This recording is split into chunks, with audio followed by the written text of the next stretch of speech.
Welcome to wisdom. Relax. Close your eyes. You can drift off. Let the story carry you to sleep. Every infant arrives in the world equipped with a set of primitive reflexes.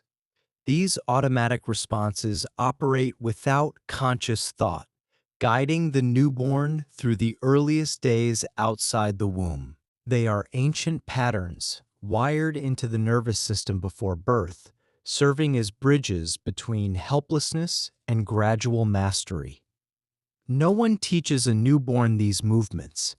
They simply emerge when needed, as natural as breathing, as essential as warmth. The rooting reflex is among the first to appear. When something brushes against a newborn's cheek, the baby turns toward the touch, mouth searching. This simple movement helps the infant find nourishment without understanding what nourishment means. The body already knows what the mind has not yet learned. It is a quiet form of inherited wisdom, passed down through countless generations of human life. Closely linked is the sucking reflex. From the very first feeding, an infant can draw milk without instruction or conscious practice. The motion is rhythmic and coordinated, a small marvel of biology that ensures survival in those fragile opening hours. Watch closely during feeding, and you will see how effortless it appears, though beneath the surface, muscles and nerves work together in precise harmony. Another reflex involves the hands. Place a finger against a newborn's palm, and the tiny fingers curl around it with surprising strength. This grasp reflex is not a conscious choice. It is a remnant of earlier times in human history, perhaps when clinging to a caregiver meant safety. The grip can be remarkably firm, strong enough to briefly support an infant's weight, though this is never tested intentionally. Then there is the startle reflex, sometimes called the Moro reflex. A sudden noise or sensation of falling causes the infant's arms to spread wide before drawing back toward the chest. The motion looks like a grasping at the air itself, an instinctive reach for something solid and safe. This reflex fades over the coming months, replaced by calmer responses to surprise. The stepping reflex offers a glimpse of future walking. Hold a newborn upright with feet touching a firm surface, and the legs will move in a pattern resembling steps. The muscles are far too weak for true walking, and balance development is nowhere near ready. Yet the fundamental blueprint is already present deep in the nervous system, waiting patiently for its proper time to emerge. Many months later, when the child finally takes independent steps, these early reflex patterns will resurface in a new and genuinely purposeful form. A gentler reflex appears when the sole of the foot is stroked firmly from heel toward the toes. The toes fan outward and upward in what medical professionals call the Babinski reflex. In older children and adults, this same stimulus causes the toes to curl downward and inward, but in young infants, the fanning response is perfectly normal and fully expected. This difference reflects a nervous system that is still maturing, still forming the myelinated connections that will eventually reverse and refine this characteristic pattern over the course of normal development. As weeks pass and the brain develops, these primitive reflexes begin to fade away one by one. The higher brain centers slowly assume command over the body, replacing automatic reflexive reactions with deliberate and purposeful voluntary movements. The transition happens gradually, a quiet neurological revolution occurring beneath the surface of ordinary daily life. Parents and caregivers may never notice the exact moment when any particular reflex finally disappears, but each absence signals genuine progress in the complex process of neurological maturation and integration. The earliest voluntary motions often appear during regular tummy time practice. Placed carefully on the stomach, an infant may lift the head briefly off the surface, turning it slowly from side to side with visible, concentrated effort. Each small attempt at lifting strengthens the developing muscles of the neck and shoulders. Progress is measured in brief seconds at first, then gradually stretches into full minutes as the weeks of life accumulate. The floor becomes an essential training ground for building the strength that future movement will require. Head control grows noticeably steadier as time passes. What once wobbled unpredictably now holds firm and stable for increasingly longer stretches of observation and interaction. The surrounding world becomes much easier to observe and comprehend when the head no longer droops unexpectedly downward. A stable head position means stable visual input, and stable vision means richer and more meaningful learning from the environment and the people within it. By approximately 3 months of age, many babies can raise their heads with growing visible confidence while positioned on their stomachs. They push up energetically on their forearms, surveying the room around them with fresh curiosity and obvious alertness to movement and sound. The view from this elevated angle brings heightened interest in shapes, colors, and especially the familiar faces of those who provide daily care and comfort. Each exploratory glance outward is a small but significant act of active investigation. The shoulders and upper back contribute their own growing strength to this newfound postural stability. Together, these muscle groups form the essential foundation for what comes next in the natural sequence of motor development. The milestone of rolling over is not far away now, waiting just beyond the current edge of the infant's physical ability and readiness. Rolling typically begins in the direction from tummy to back. The infant shifts body weight gradually to one side, and simple momentum carries the body over in an uncontrolled tumbling motion. This may happen entirely by accident at first, a pleasant surprise to both baby and observing caregiver alike. But with continued repetition and accumulated practice, the rolling motion becomes increasingly intentional and smoothly controlled, transformed from lucky accident into genuine mastered skill. Later in the developmental sequence, rolling from back to tummy reliably follows. This opposite direction requires considerably more coordination and significantly more strength throughout the trunk and arms. The infant must actively lift body weight against the constant downward pull of gravity rather than simply yielding passively to that force. Each successful roll in this more challenging direction represents a small but meaningful victory in the ongoing campaign toward truly independent mobility. The milestone of sitting arrives through careful developmental stages rather than all at once. At first, a young infant needs substantial support at the waist or must keep hands braced firmly on the floor for adequate balance. The sitting posture remains uncertain and unstable, and toppling over sideways or backward is common and entirely expected. Yet with each repeated attempt at sitting upright, the deep core muscles gradually learn their essential stabilizing role in holding the body vertical against gravity's constant pull. Gradually and progressively, the need for external support lessens with practice. An infant sits without any help for a few brief seconds, then for longer periods, and eventually indefinitely without assistance. The hands finally become free for reaching toward objects, grasping interesting items, and exploring the nearby environment rather than being occupied with the demanding task of propping up the body. This liberation of the hands fundamentally changes how the developing infant can interact with the surrounding world. Independent, stable sitting opens entirely new categories of possibility for experience and learning. The world is no longer viewed only from the limited perspective of lying flat. Toys and objects can now be examined from above, manipulated freely with both hands at once, and observed from multiple different angles. The faces of caregivers and family members can be met at a more equal and socially engaging level. This seemingly simple shift in physical perspective matters considerably more than casual observation might initially suggest. Before traditional hands and knees crawling arrives, some infants discover scooting or shuffling as their strongly preferred personal mode of travel across floor surfaces.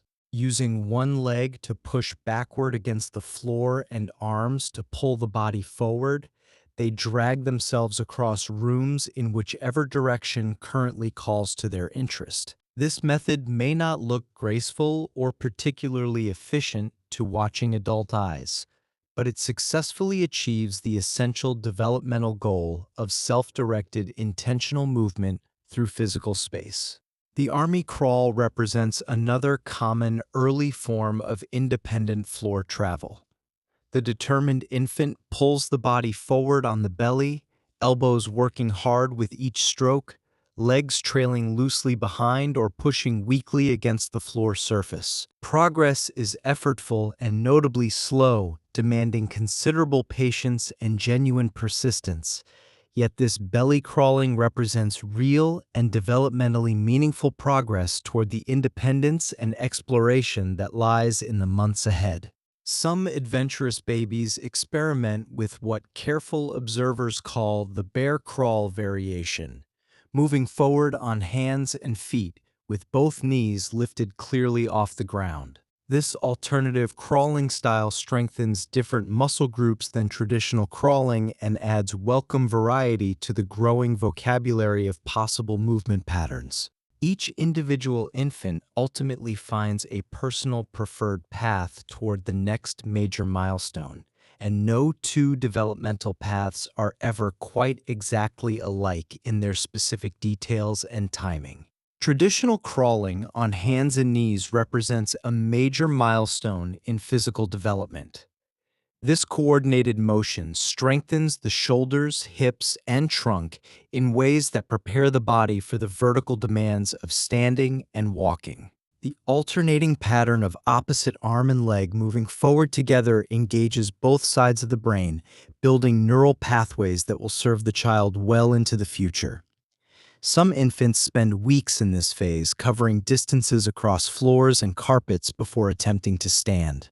Pulling up to stand marks the beginning of vertical exploration. Infants grip the edge of a couch, a low table, or a chair, and pull themselves upward until their legs bear weight beneath them. The first attempts are wobbly, often ending in a controlled fall back to sitting.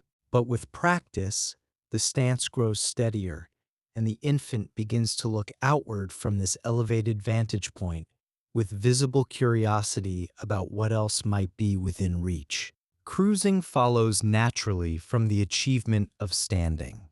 The child takes small sideways steps while holding onto furniture for continuous support. Each shuffling movement along the edge of a coffee table or couch builds balance, coordination, and the physical confidence needed for independent steps. The hands still do much of the stabilizing work during these early cruising efforts, but the legs are learning what it feels like to carry the body forward through space under their own power. First independent steps emerge after significant practice with weight shifting and balance recovery. The child releases the furniture, stands alone for a moment, and ventures one small step forward. These early steps are wide-footed and unsteady, with arms held high for balance. Falls are frequent and expected, but each attempt refines the neural pathways that coordinate movement, and within days or weeks, the steps become more controlled and confident. Walking grows smoother as balance and rhythm improve over the following months. The wide stance narrows, the arms drop to the sides, and the gait begins to resemble the pattern seen in older children and adults. What once required total concentration becomes automatic, freeing the mind to focus on new challenges. Running emerges when children can push off with one foot while maintaining forward momentum. The transition from walking to running happens gradually, with early running looking more like hurried walking than sprinting. Speed increases as leg strength develops and balance mechanisms mature. Climbing behaviors appear as children gain confidence in their growing physical abilities. Stairs, playground structures, and even household furniture become inviting challenges that call out for exploration.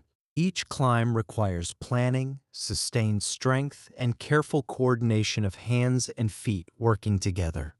The satisfaction of reaching a higher point drives repeated attempts at climbing, and with each success, climbing skills become more refined and adventurous in scope.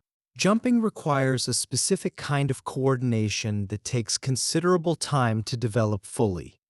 Both feet must leave the ground at the same moment.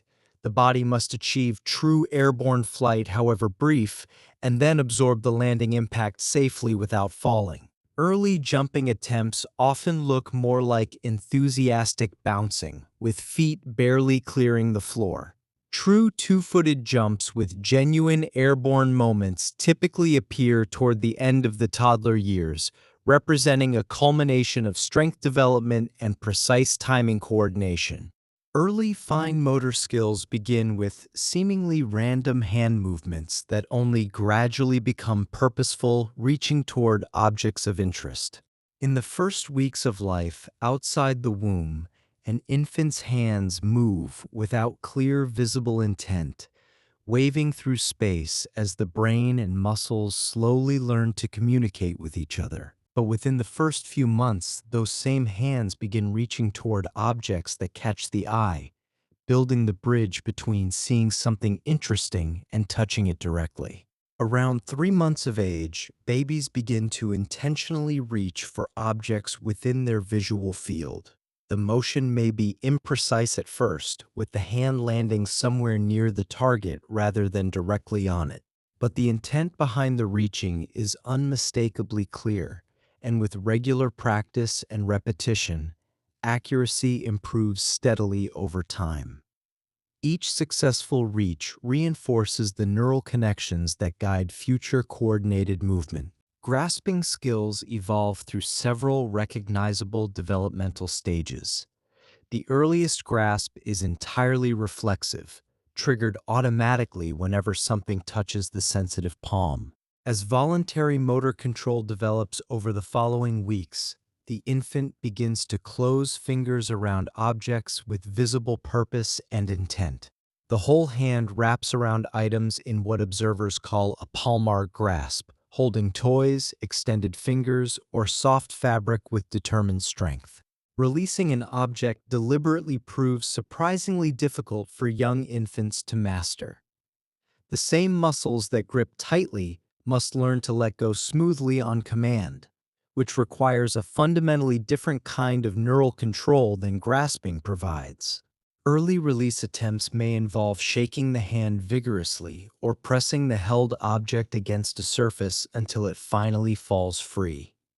Smooth and voluntary release develops only gradually with continued practice and neurological maturation. The pincer grasp marks a significant fine motor milestone in development.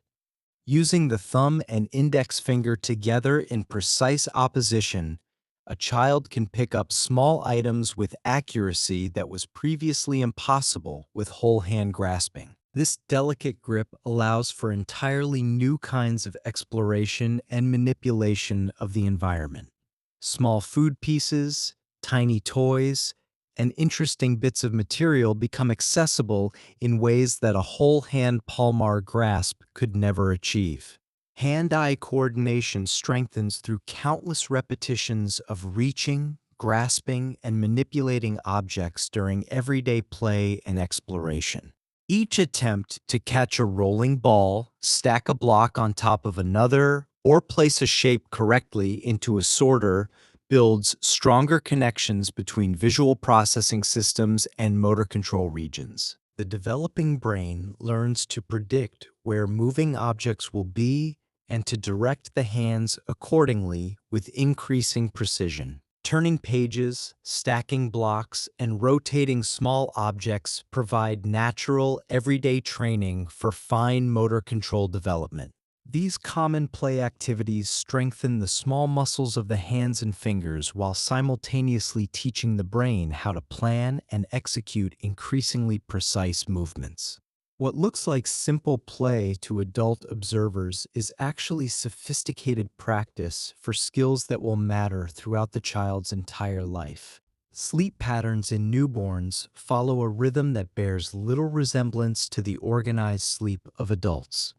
Periods of rest are scattered unpredictably throughout the day and night, responding primarily to the immediate needs of hunger, comfort, and the still immature nervous system's limited capacity for sustained wakefulness. There is no clear distinction between nighttime sleep and daytime naps in these earliest weeks of life outside the womb. Early sleep periods tend to be notably short, often lasting just an hour or two before the infant wakes again with renewed needs. These brief cycles are closely linked to frequent feeding requirements and the rapid physical growth happening throughout the first months of life. The developing brain and body require regular nutrition delivered at short intervals, and sleep naturally organizes itself around these fundamental biological demands. As brain rhythms mature over the first 6 months of development, sleep cycles begin to lengthen and differentiate from each other. Night sleep starts to consolidate into longer, uninterrupted stretches, while daytime sleep organizes into more predictable nap periods that caregivers can begin to anticipate. This gradual shift reflects the development of circadian rhythms, the internal biological clock that will eventually align sleep patterns with the natural cycle of daylight and darkness. By around 6 months of age, deeper sleep stages become more consistent and genuinely restorative. The overall architecture of sleep grows more complex, with recognizable patterns of lighter and deeper sleep cycling throughout each night. These important changes support the rapid learning and memory consolidation that characterize this remarkable period of early development. The brain actively uses sleep time to process and organize the overwhelming flood of new experiences gathered during waking hours. Napping patterns shift gradually as the first year of life progresses through its stages. The frequent short naps characteristic of early infancy give way to fewer but substantially longer nap periods. Some infants settle comfortably into a pattern of 2 naps per day, while others transition more quickly to a single, longer daytime nap. Individual variations are entirely normal and reflect differences in temperament, activity level, and the rhythms of family life. By the end of the first year, many infants have consolidated much of their sleep into a longer nighttime stretch. 8 to 12 hours of continuous night sleep becomes possible for many children, though brief wakings may still occur and are not cause for concern. The total amount of sleep needed remains substantial, often 14 hours or more, spread across each 24-hour period, but its distribution increasingly resembles the organized sleep patterns seen in older children and adults. Toddlers often maintain 1 or 2 naps per day, depending on their individual rhythms and needs. Some children do well with a morning and afternoon nap, while others naturally consolidate their daytime rest into a single, longer period. The transition from 2 naps to 1 typically happens somewhere between 12 and 18 months, though the exact timing varies widely among individuals. Parents and caregivers learn to read the signs of tiredness and adjust routines accordingly. A well-rested toddler tends to be more curious, more patient, and more open to learning during waking hours. Vision at birth is blurry and limited in ways that adults find difficult to imagine or remember. The newborn eye can focus best on objects located about 20 to 30 centimeters away from the face, roughly the distance from a nursing infant to the face of the person holding them. This near-focus range seems almost purposefully designed by nature to serve a specific function. The most important visual information for a newborn involves the human face, and that face is most often found exactly within this optimal focusing distance during the intimate moments of feeding, comfort, and early bonding. This natural alignment between visual capability and typical caregiving position actively supports early bonding and attachment formation. When a parent gazes down at their newborn during feeding, the baby sees just enough detail to begin learning the contours of that beloved familiar face. The eyes meet across this optimal distance. Mutual recognition builds session after session, and emotional connection deepens through these quiet moments of shared visual attention. Vision serves the purposes of relationship from the very beginning of life outside the protective womb. Color vision starts out notably limited and develops progressively through the first several months of life. Newborns can distinguish some colors, particularly high-contrast combinations like black and white, but the full rich spectrum of color takes time to become fully visible as the retinal cells mature and the neural pathways connecting eyes to brain strengthen. By around 4 months of age, most infants see color in ways that closely approximate normal adult perception. The visual world grows richer and more differentiated as this natural development unfolds. Tracking moving objects becomes possible as the eye muscles and coordination systems develop. In the early weeks, an infant may lose sight of a slowly moving toy as it travels across the visual field. But within a few months, smooth pursuit movements become possible, allowing the eyes to follow motion steadily. This ability to track is essential for understanding the world, since so much of the environment involves objects and people in motion. Depth perception improves as infants gain experience with movement and exploration. The ability to judge distance requires input from both eyes working together, along with learned cues from shadows, overlap, and familiar object sizes. Crawling seems to accelerate depth perception development, perhaps because moving through space provides constant feedback about distance and dimension. By the time a child is walking, depth perception is typically well established. Hearing is already functional at birth, having developed significantly during the final trimester of pregnancy in the womb. The sounds of that protective prenatal environment created a baseline of acoustic experience, including the constant rhythmic whoosh of blood flow, the muffled tones of voices from outside, and the steady beating of the mother's heart. A newborn arrives in the world already familiar with certain sounds, particularly the voice of the mother who carried them. This prenatal auditory experience provides an important foundation for the rapid learning about sound that follows birth. Newborns can distinguish familiar voices from unfamiliar ones with surprising accuracy. Studies have shown that infants respond differently to recordings of their mother's voice compared to the voices of strangers. This preference reflects the auditory learning that occurred before birth and demonstrates how much development happens even before the first breath. The familiar voice provides comfort and orientation in a world suddenly filled with new and overwhelming sensory information. Sound localization improves steadily during the first year of life. Young infants may turn their heads in the general direction of a sound, but pinpointing its exact source takes practice and neurological maturation. By the second half of the first year, most babies can accurately locate sounds coming from different directions. This ability supports safety, learning, and social engagement as the child becomes more mobile and independent in exploration. Taste preferences are present from birth, showing a natural inclination towards sweetness that likely serves an evolutionary purpose.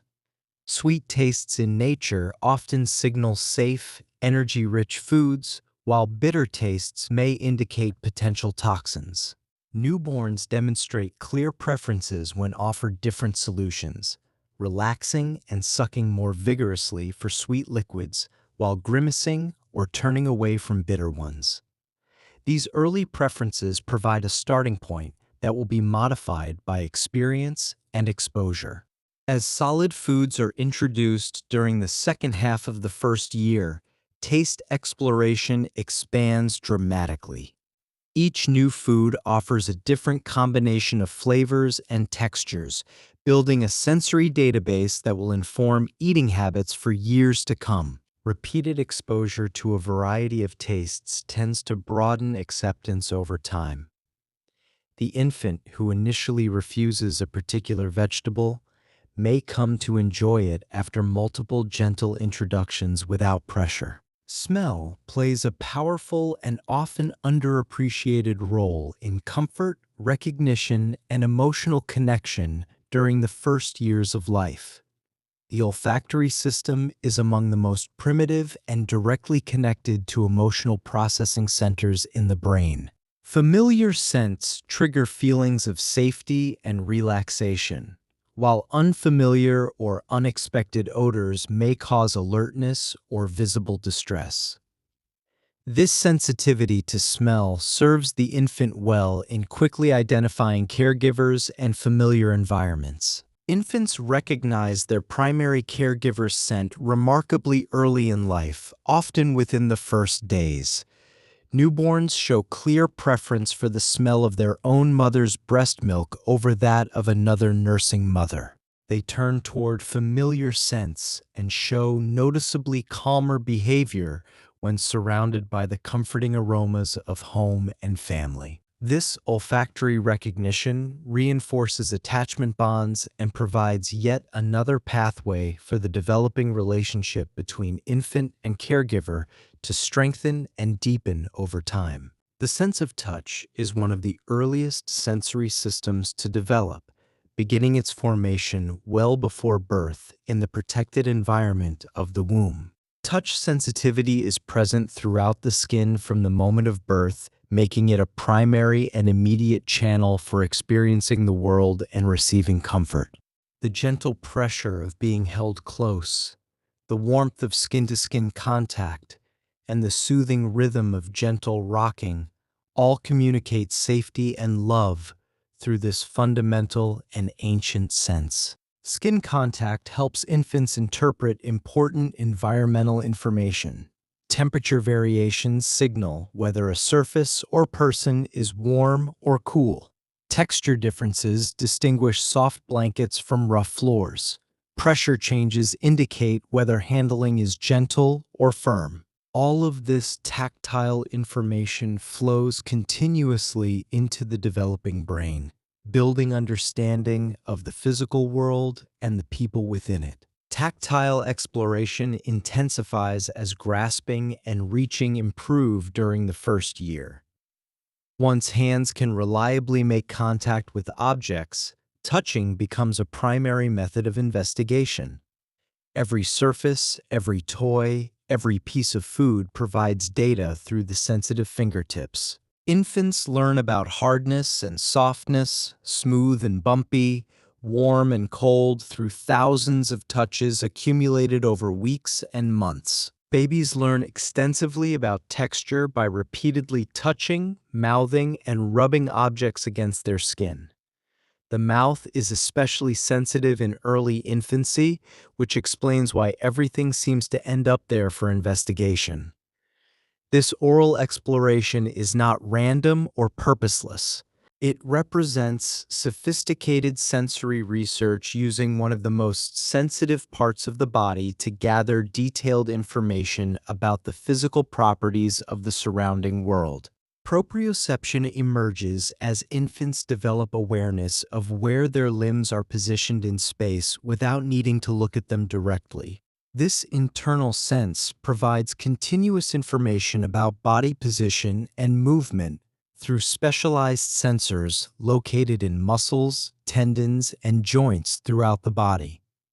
Early on, an infant may accidentally hit their own face with a flailing hand, not yet knowing where that arm is in space. Gradually, proprioceptive awareness develops, allowing smoother and more intentional movement. This internal body awareness allows for increasingly smooth and coordinated movement as development progresses over time. Reaching for a toy requires knowing where the hand is starting from before the motion begins. Rolling over depends on sensing how the body is positioned in space. Walking demands continuous feedback about leg position without visual confirmation.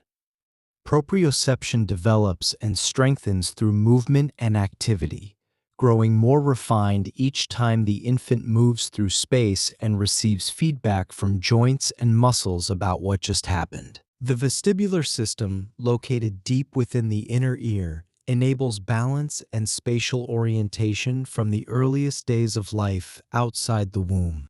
This sophisticated sensory system detects movement and changes in head position, providing constant information about where the body is located in relation to gravity and the surrounding environment. Without this remarkable system functioning properly, even simple everyday movements would become disorienting and quite difficult to perform. The vestibular sense begins developing before birth, which explains why even newborns already respond appropriately to being held in different positions. Gentle rocking or swinging motions often stimulate the vestibular sense in deeply soothing and calming ways. This may help explain why these rhythmic movements have been used across all human cultures and throughout all recorded history to calm infants and help them drift into sleep. The sensation of gentle motion activates neural pathways that naturally promote relaxation and feelings of security. When a caregiver rocks a fussy baby in their arms, they are engaging with one of the most fundamental sensory systems in ways that communicate safety and comfort on a deep biological level. Crawling, standing, and walking each play important roles in refining the vestibular pathways that guide balance and coordinated movement.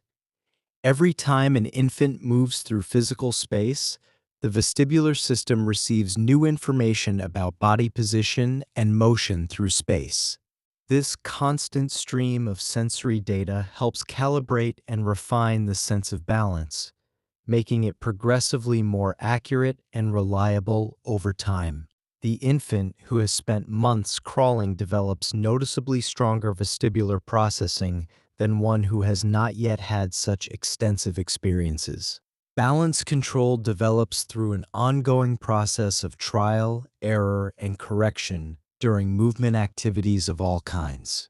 An infant learning to stand experiences countless small losses of balance, each followed by an automatic correction that teaches the brain something new about maintaining stability in that position. These micro-adjustments happen continuously during all movement throughout the day, building the foundation for increasingly complex physical activities. Falls and wobbles are not failures, but rather essential learning experiences. Sensory integration refers to how the brain combines and actively processes input from multiple senses simultaneously. Rather than experiencing sight, sound, touch, and movement as separate streams of information, the healthy brain weaves these inputs together into a coherent and unified understanding of the environment. This integration begins developing from birth and continues to refine throughout early childhood and beyond. By processing multiple senses together, infants learn to make sense of their surroundings in increasingly sophisticated ways. A toy that can be seen, heard when shaken, and felt when grasped provides multiple streams of information that the brain links together. This multisensory learning creates richer and more durable memories than single-sense experiences alone. The integrated nature of sensory processing explains why hands-on exploration is so valuable for young children. When sensory systems coordinate smoothly and efficiently, body control becomes more refined and precise. Movement requires constant input from vision, proprioception, and the vestibular system, all processed together in real time without conscious effort. An infant reaching for a cup must simultaneously see the cup, feel the position of their arm in space, and maintain balance while extending forward. Smooth integration of these different sensory streams allows the movement to happen fluidly rather than in jerky or disconnected segments. Early play experiences naturally strengthen sensory integration without any special equipment or techniques. Simply exploring a varied environment provides rich opportunities for the brain to practice combining different types of sensory information. Picking up toys of different textures, listening to various sounds while moving through space, and watching objects while touching them all contribute to the development of strong sensory integration skills. Today, the growing body. Muscle tone refers to the slight and constant tension present in resting muscles, even when a person is not consciously moving. This baseline tension allows muscles to respond quickly when action is needed, maintaining readiness without requiring active thought.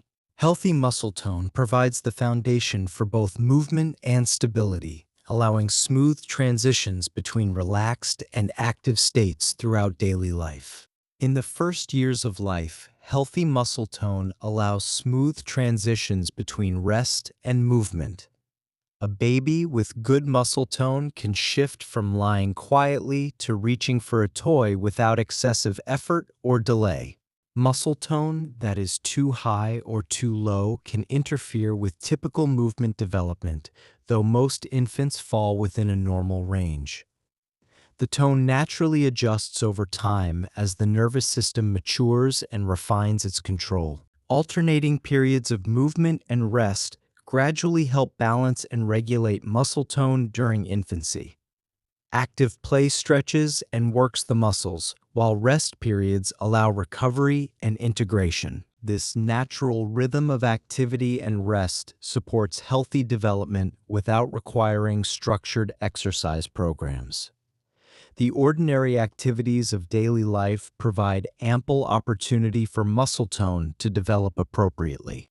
Bone growth follows a steady pattern influenced by the interplay of nutrition, genetics, and physical movement activity. The long bones of the arms and legs grow from specialized areas called growth plates, adding length gradually over years. Adequate calcium, vitamin D, and other nutrients support this growth, while physical activity stimulates the bone-building cells to work more efficiently. Each of these factors contributes to the overall pattern of skeletal development. Infant bones start softer and more flexible than those of older children or adults, a characteristic that serves several important purposes. This flexibility allows the skeleton to accommodate the dramatic growth happening during the first years of life. It also provides some protection during the inevitable tumbles and falls of early childhood, reducing the risk of fractures compared to more rigid adult bones. The softness gradually decreases as mineralization increases over time. Over time, areas of cartilage in the developing skeleton gradually harden through a process called ossification. This transformation from flexible cartilage to solid bone happens according to a predictable sequence, proceeding outward from centers of ossification within each developing bone. By adulthood, most of this process is complete, leaving only a few remaining cartilage structures in places like the joints and the ears. The skull presents a unique example of adaptive bone development in infants. The bones of the skull are not fully fused at birth, allowing the head to flex and compress during passage through the birth canal. This flexibility also accommodates the rapid brain growth that occurs during the first year and beyond.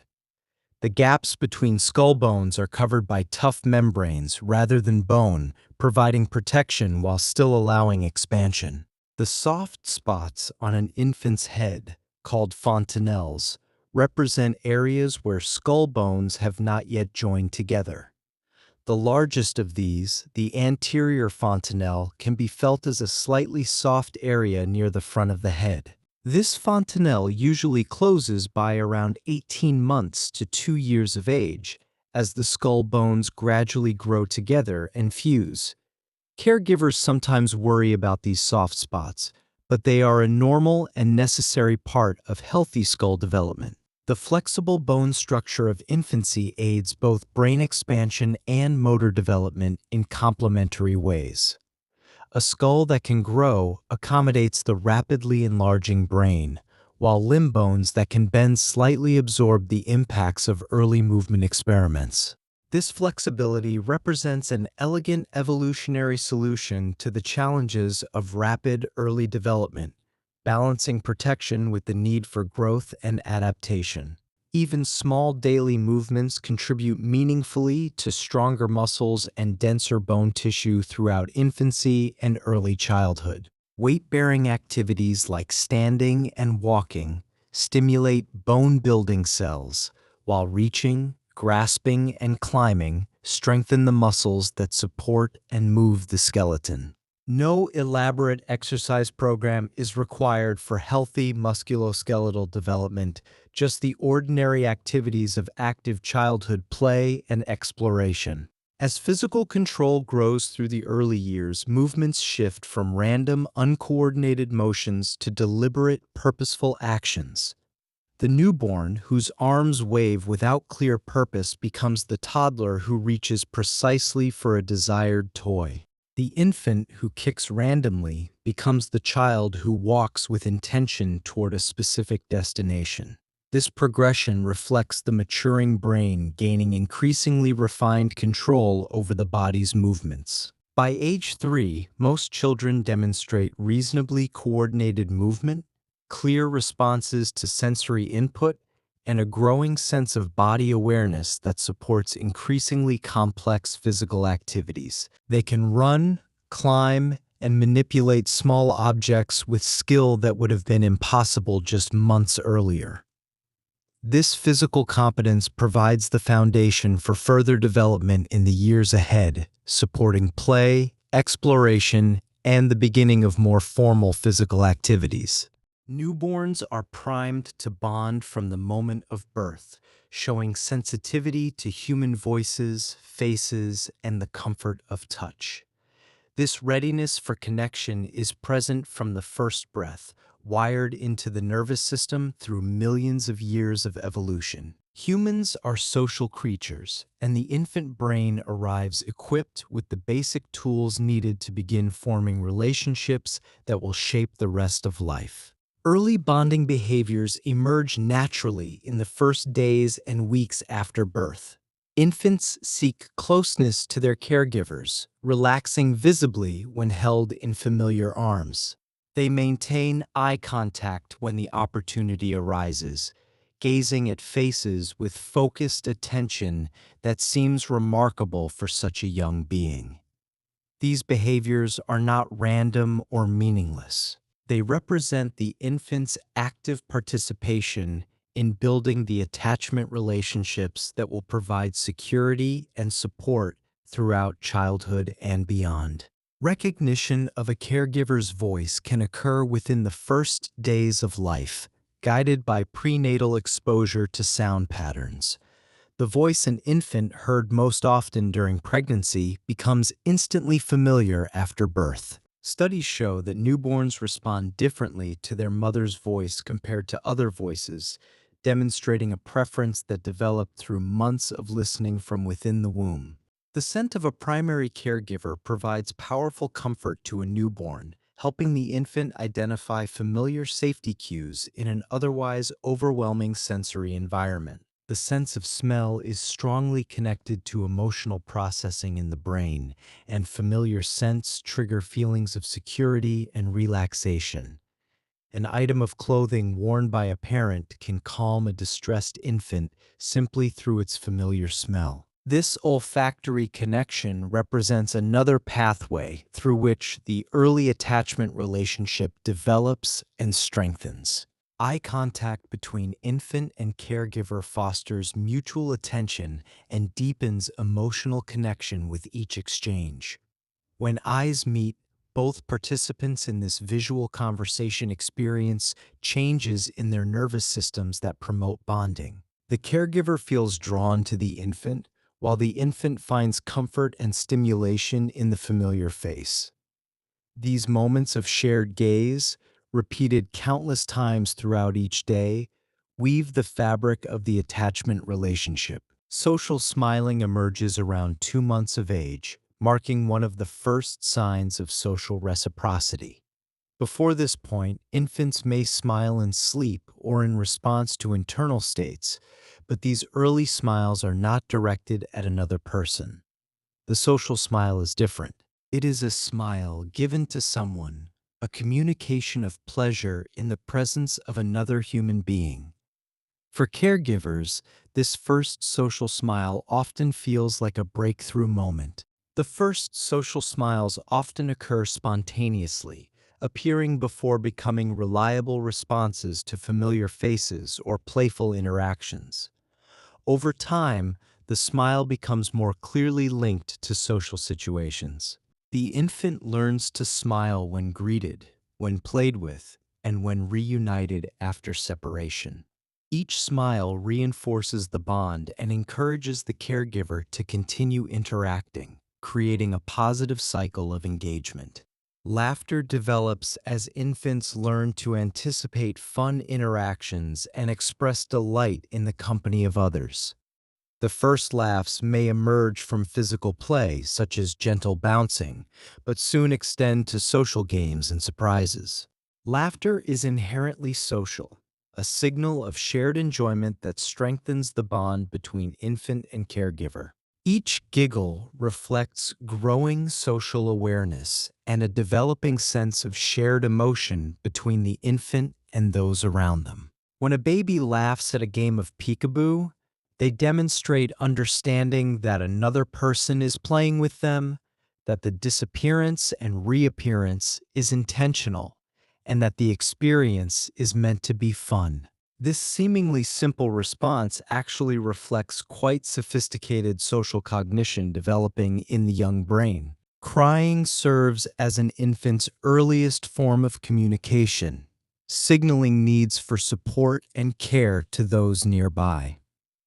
Unlike smiling and laughing, crying does not feel like connection to most caregivers. It feels like a problem to solve, a need to meet, a distress to soothe.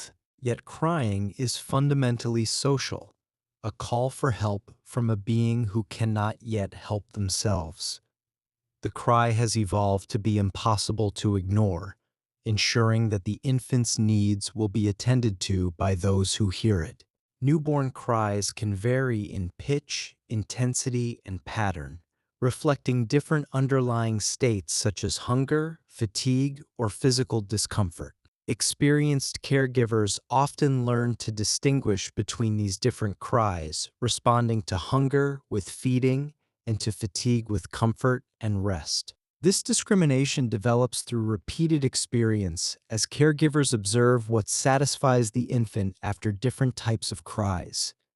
The process of learning to read an infant's cries builds the caregiver's confidence and deepens their understanding of this unique individual. Over time, caregivers learn to differentiate the subtle cues within distinct types of cries and respond appropriately to each situation. A hungry cry may have an urgent, rhythmic quality that differs from the tired cry, which might be more whining and irregular. A cry of pain tends to be sudden and sharp, impossible to mistake for ordinary fussiness. This growing ability to understand the baby's communications represents an important development in the caregiver's side of the attachment relationship. Responsive care transforms what might seem like frustrating, crying episodes into valuable opportunities for trust building and emotional attunement. When a caregiver consistently responds to crying with appropriate care, the infant learns that their communications are effective and that help is available when needed. This experience of having needs noticed and met builds the foundation of secure attachment. The crying infant who receives consistent care learns to trust that the world is a safe place where people can be relied upon. By around 6 months of age, infants begin to show clear preference for familiar caregivers over unfamiliar people.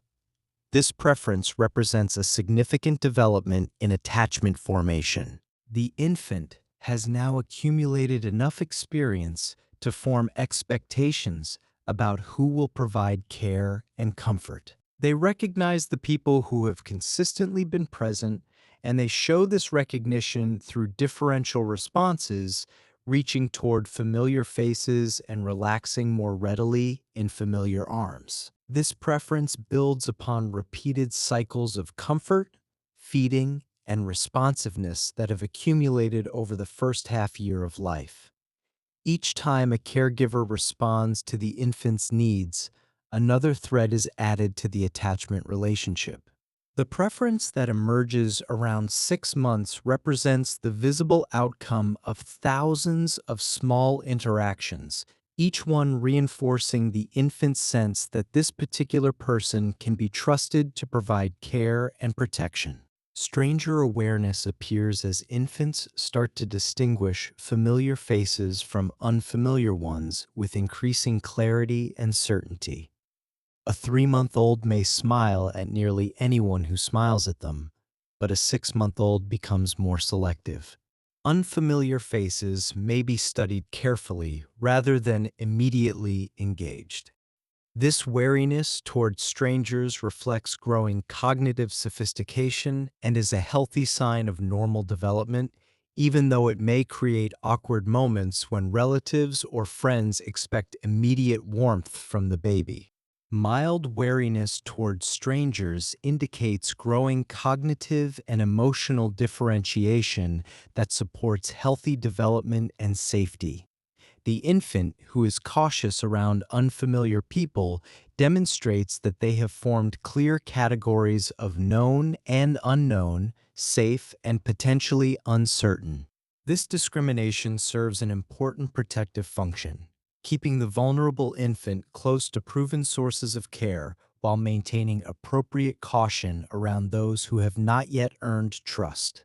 Separation anxiety typically arises as infants develop the cognitive ability to understand that people and objects continue to exist even when they cannot be seen directly. Before this understanding develops, out of sight truly means out of mind. But once the infant grasps that the departing caregiver still exists somewhere beyond the door, they can feel the loss of that presence. This newfound awareness makes separation temporarily more difficult, but it represents an important cognitive advance in how the infant understands the world. The intensity of separation distress varies considerably across infants depending on temperament, context, and the security of the attachment relationship. Some infants become visibly upset whenever their primary caregiver leaves the room, while others manage brief separations with relative calm. These differences are normal and reflect individual variations in how children respond to challenge and uncertainty.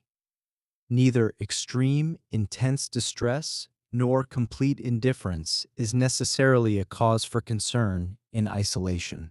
Reunion behaviors, such as reaching out, smiling broadly, or seeking immediate physical contact, signify the infant's relief at the caregiver's return and confirm the strength of the attachment bond.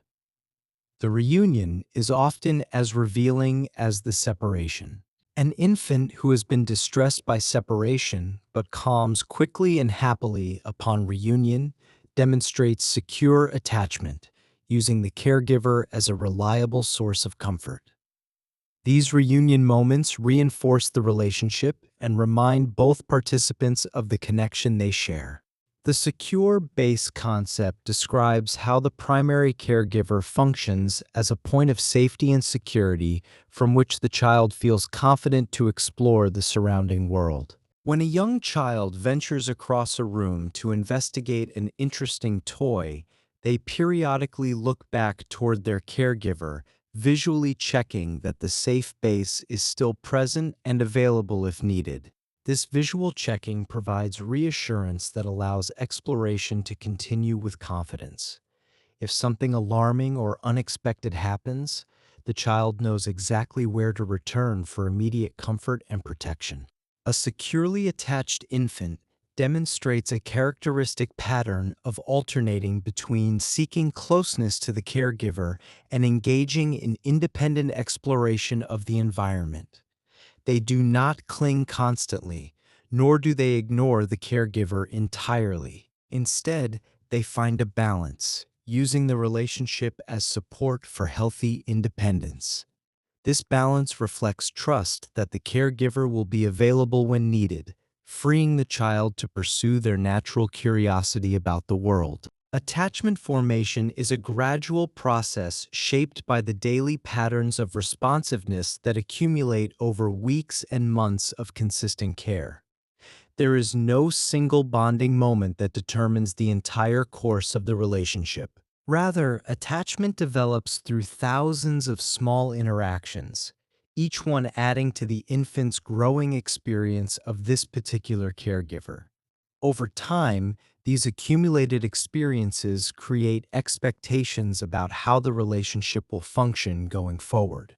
The mutual experiences of comfort, feeding, and play that fill each day serve to reinforce emotional bonds between infant and caregiver continuously.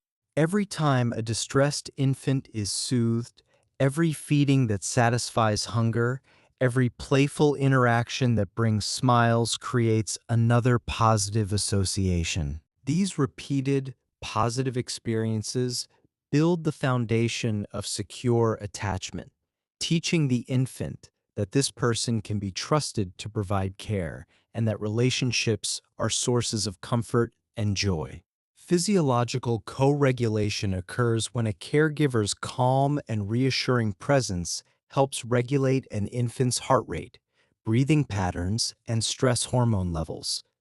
The immature infant nervous system is not yet capable of managing its own states effectively on its own. It relies on the more mature nervous system of the caregiver to help maintain balance and equilibrium.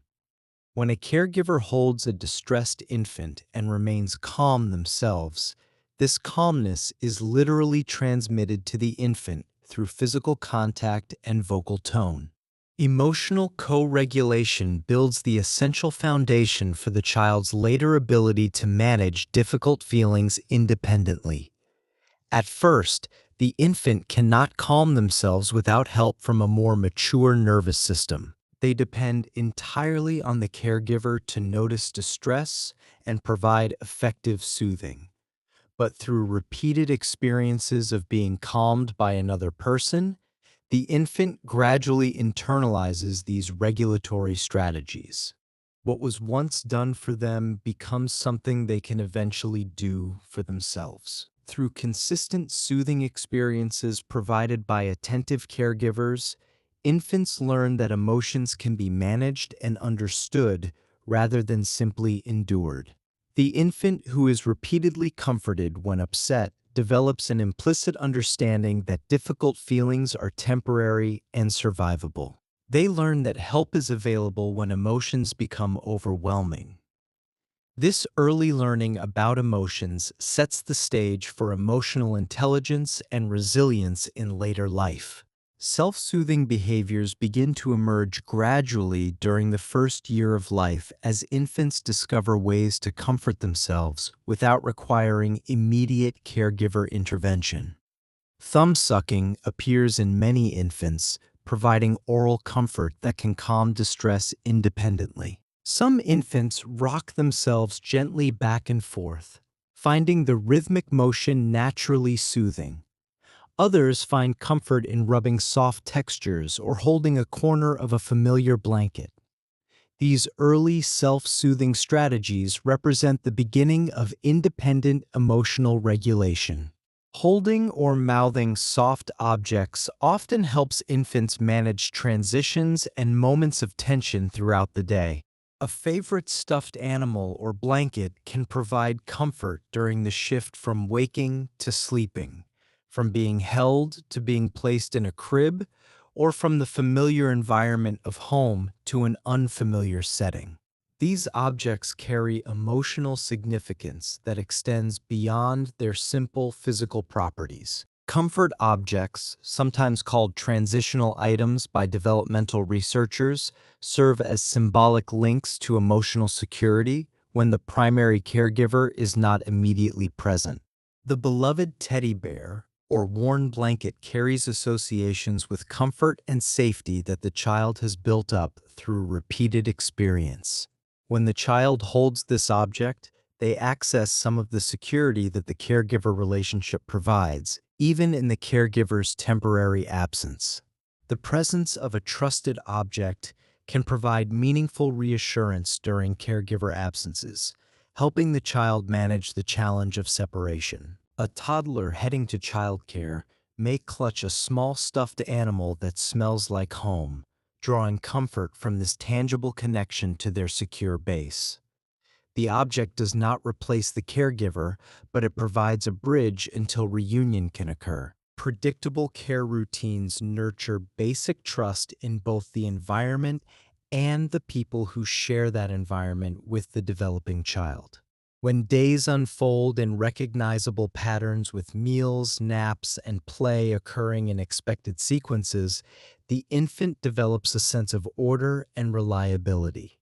This predictability reduces anxiety because the child begins to anticipate what will happen next rather than facing constant uncertainty. Trust develops when an infant's needs are reliably noticed and met over time by attentive and caring caregivers. This is not about achieving perfect responsiveness to every cry within seconds. It is about establishing a consistent pattern of care in which needs are recognized and addressed with reasonable promptness and warmth. The infant learns through repeated experience that expressing need leads to having that need met, building confidence in both the caregiver and in their own ability to communicate effectively. Emotional contagion describes how infants naturally tend to mirror the moods and emotional states of those around them. A room full of distressed infants in a nursery demonstrates this phenomenon clearly, as one infant's cries often trigger crying in others. Similarly, a calm and cheerful caregiver tends to promote calm and cheerful states in the infant. Emotions spread between people, and infants are particularly susceptible to catching the feelings of those who care for them. A calm facial expression or soothing tone of voice can quickly shape an infant's state of relaxation and emotional comfort. The caregiver who approaches a fussy baby with visible tension in their face and voice may inadvertently increase the infant's distress. In contrast, the caregiver who maintains a calm and centered presence despite the infant's upset provides a regulatory anchor that the infant can use. The infant picks up on these emotional cues and often responds by moving toward the emotional state being modeled for them. By studying faces carefully, infants learn to interpret emotional cues long before they understand or produce spoken language. The human face is rich with information about feeling states, and infants become expert face readers during their first year. They learn to distinguish happy faces from sad ones, to recognize when a caregiver is stressed or relaxed, and to adjust their own behavior based on the emotional signals they perceive. Familiar facial expressions become internal guides for understanding safety and the intentions of others around them. A smile from a trusted caregiver signals that all is well. A worried expression may trigger caution. Over time, the infant builds a mental library of facial expressions and their associated meanings, using this knowledge to navigate social situations and to understand what others are feeling and likely to do. Tone of voice often carries emotional meaning that is even stronger than the words being spoken. Infants are highly sensitive to vocal tone, responding to the music of speech before they understand its content. A gentle, melodic voice conveys comfort regardless of the specific words used. A harsh or agitated tone signals distress even when paired with reassuring words. This sensitivity to vocal tone represents an early form of emotional intelligence. Infants respond noticeably to changes in vocal rhythm, pitch, and warmth during everyday exchanges with caregivers and family members. They perk up when spoken to in the sing-song quality of infant-directed speech, and they may become unsettled when exposed to rapid, flat, or angry vocal tones. These responses demonstrate how attuned the infant brain is to the emotional content of human communication from the earliest months of life. Early empathy emerges when toddlers begin to show concern for another person's distress or attempt to comfort someone who is upset. A 15-month-old who sees a crying child may bring their own beloved blanket to offer comfort. A 2-year-old may pat the back of a crying sibling or look to a caregiver with a concerned expression. These early empathic behaviors suggest that the capacity for understanding and responding to others' feelings begins developing well before the child can articulate such understanding in words. Such gestures of comfort may appear simple, but they reveal growing emotional perspective taking. The toddler who offers a toy to a crying peer is attempting to share what brings comfort to themselves. This projection of one's own emotional experience onto another represents a significant cognitive and emotional leap. The child is beginning to understand that other people have inner lives, that feelings exist beyond their own body. This early empathy will deepen and refine over the years ahead, becoming more nuanced as the child grows and encounters a wider range of emotional situations in daily life. Frustration is a common experience when motor or communication skills lag behind intention. The toddler knows what they want to do, but cannot yet make their body cooperate. They have something to say, but lack the words to express it.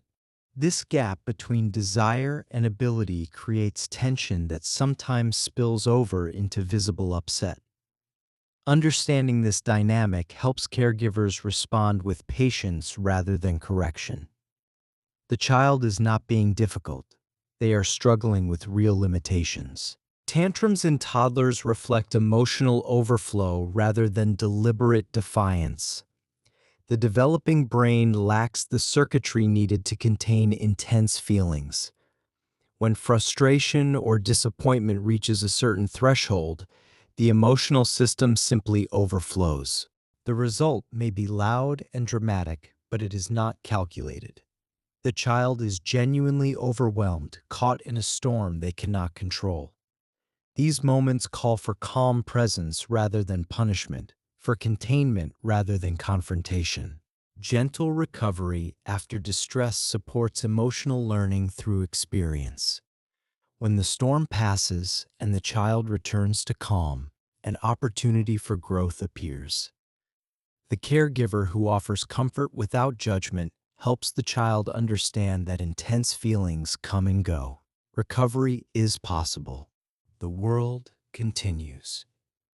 Each successful passage through emotional turbulence builds confidence that future storms can also be weathered. The child learns resilience through lived experience. Joy expresses itself through energetic movement, laughter, and bright vocalizations. The whole body participates in delight, arms waving, legs kicking, face beaming. These moments of pure happiness are contagious, spreading warmth to everyone nearby. Joy in early childhood is often spontaneous and complete, uncomplicated by self-consciousness or worry about the future. It arises from simple pleasures, a favorite song, a beloved face, the discovery of something new and interesting. Excitement often arises when a toddler successfully completes a new task. Stacking that final block, taking those first independent steps, fitting a shape into its matching hole. Each small victory brings a rush of satisfaction. The child looks up, seeking to share the triumph with someone who cares. This drive to share positive experiences strengthens social bonds and motivates further effort. Success feels sweeter when witnessed and celebrated by another. Fear responses may occur in reaction to sudden noises, unfamiliar faces, or unexpected changes in routine. The startle at a loud sound, the wariness toward a stranger, the distress when plans shift without warning. These reactions reflect a maturing awareness of potential threat. The child is learning to distinguish safe from uncertain, familiar from foreign. While these moments of fear may be uncomfortable, they serve a protective function, keeping the child alert to genuine dangers. These moments of fearfulness reflect a developing capacity for self-protection. The infant who shows no caution towards strangers or heights lacks an important safeguard. Healthy wariness is a sign that the brain's threat detection systems are coming online. Of course, balance is needed. Too much fear can inhibit exploration, while too little can invite harm. The caregiver's calm presence helps calibrate these responses, teaching the child which situations warrant concern and which are safe. Comfort-seeking behaviors, such as reaching out or nestling close, help restore feelings of safety. When fear or distress arises, the child turns instinctively toward the source of security. Arms reach upward, bodies lean in, voices call out. These gestures of approach signal that the attachment system is working as intended. The child knows where to find comfort and trusts that it will be available. This knowledge allows fears to be felt and then released. Proximity to a caregiver regulates both emotional and biological rhythms. The child's heart rate, breathing, and stress hormones respond to the caregiver's steady presence. This regulation happens automatically, beneath the level of conscious awareness. Simply being near a trusted person can shift the body from alert to calm. Over time, the child internalizes this capacity, learning to regulate independently. But in the early years, the caregiver's body serves as an external regulator. The hormone oxytocin plays a biological role in bonding and mutual calm. Released during moments of close contact, it promotes feelings of trust and connection. Both caregiver and infant benefit from this chemical exchange. Oxytocin lowers stress hormones, slows heart rate, and encourages relaxation. It is one of the biological mechanisms that underlies the emotional experience of love and attachment. Nature has designed bodies to support connection. Skin-to-skin contact enhances oxytocin release in both infants and caregivers. The simple act of holding a baby close, chest to chest, triggers a cascade of calming responses. Temperature regulates, breathing synchronizes, hearts slow toward shared rhythms. This practice, sometimes called kangaroo care, has measurable benefits for both physical and emotional well-being. It is a reminder that touch is not a luxury but a fundamental need. Gentle touch and warmth can slow heart rate and support emotional soothing. The caregiver's hand on the back, the soft stroke along the cheek, the warm embrace, these simple gestures speak directly to the nervous system. They communicate safety in a language older than words.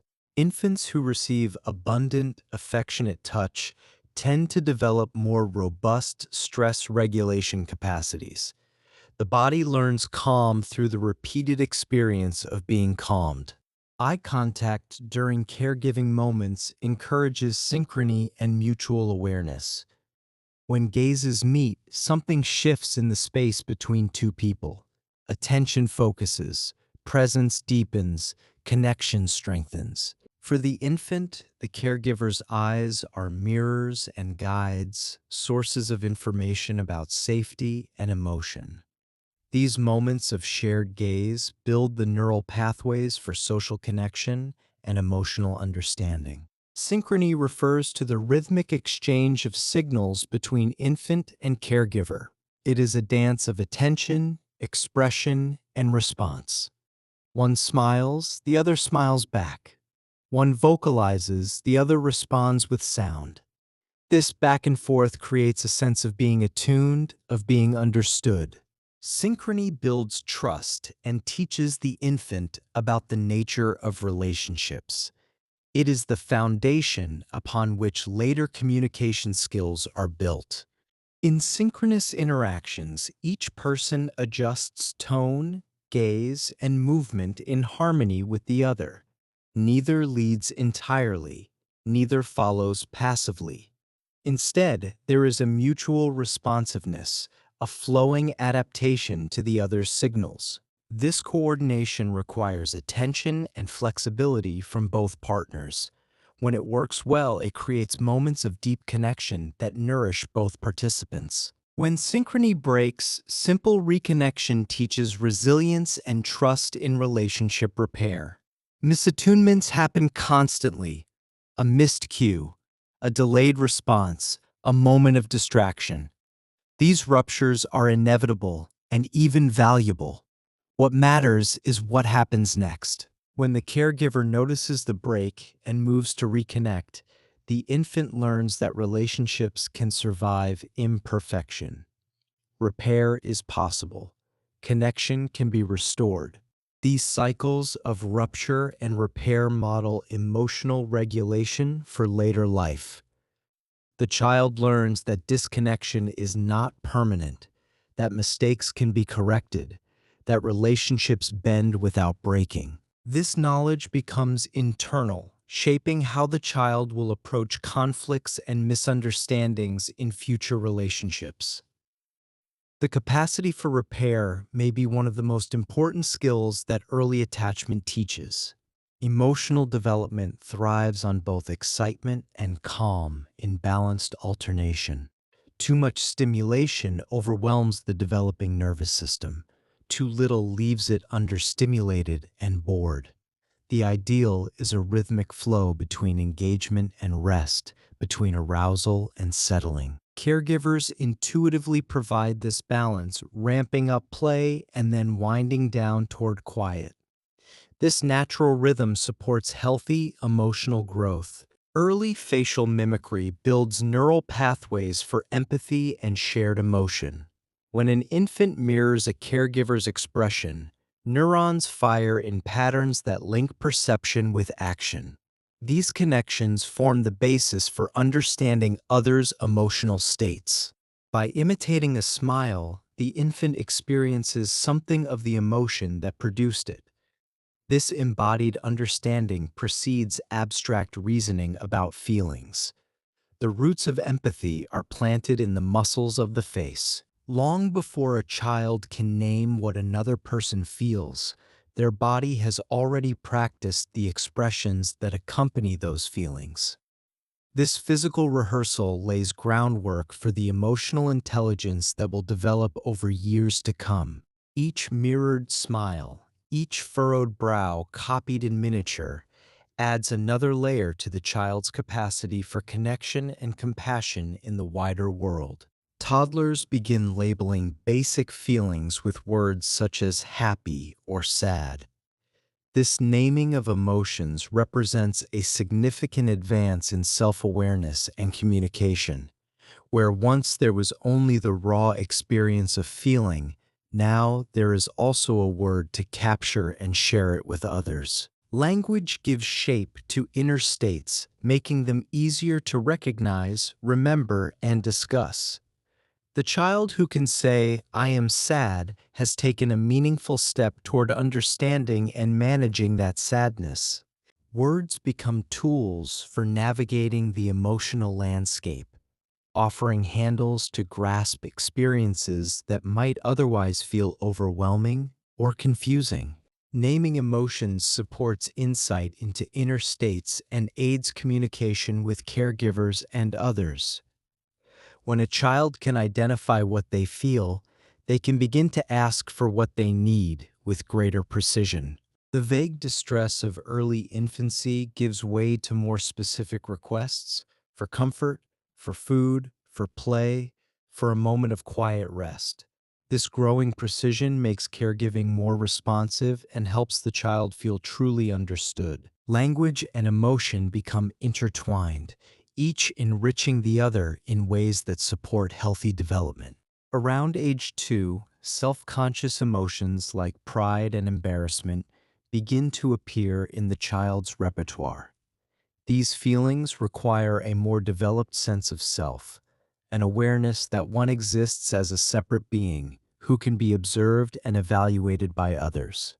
The infant, who was once oblivious to audience, now notices when eyes are upon them and reacts accordingly. This shift marks a new phase of emotional development, one that will continue to unfold and deepen throughout childhood and into the adult years ahead. These self-conscious emotions depend on growing self-awareness and an emerging understanding of others' perspectives.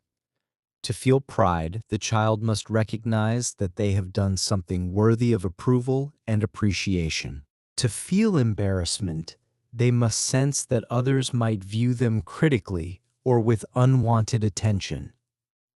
Both emotions require the capacity to imagine how one appears from another's point of view, a remarkable cognitive achievement that transforms emotional experience profoundly. Expressions of pride emerge when children recognize their own achievements and feel satisfaction in what they have accomplished. The triumphant look after climbing to the top of the slide, the beaming smile when a tower of blocks stands tall without toppling.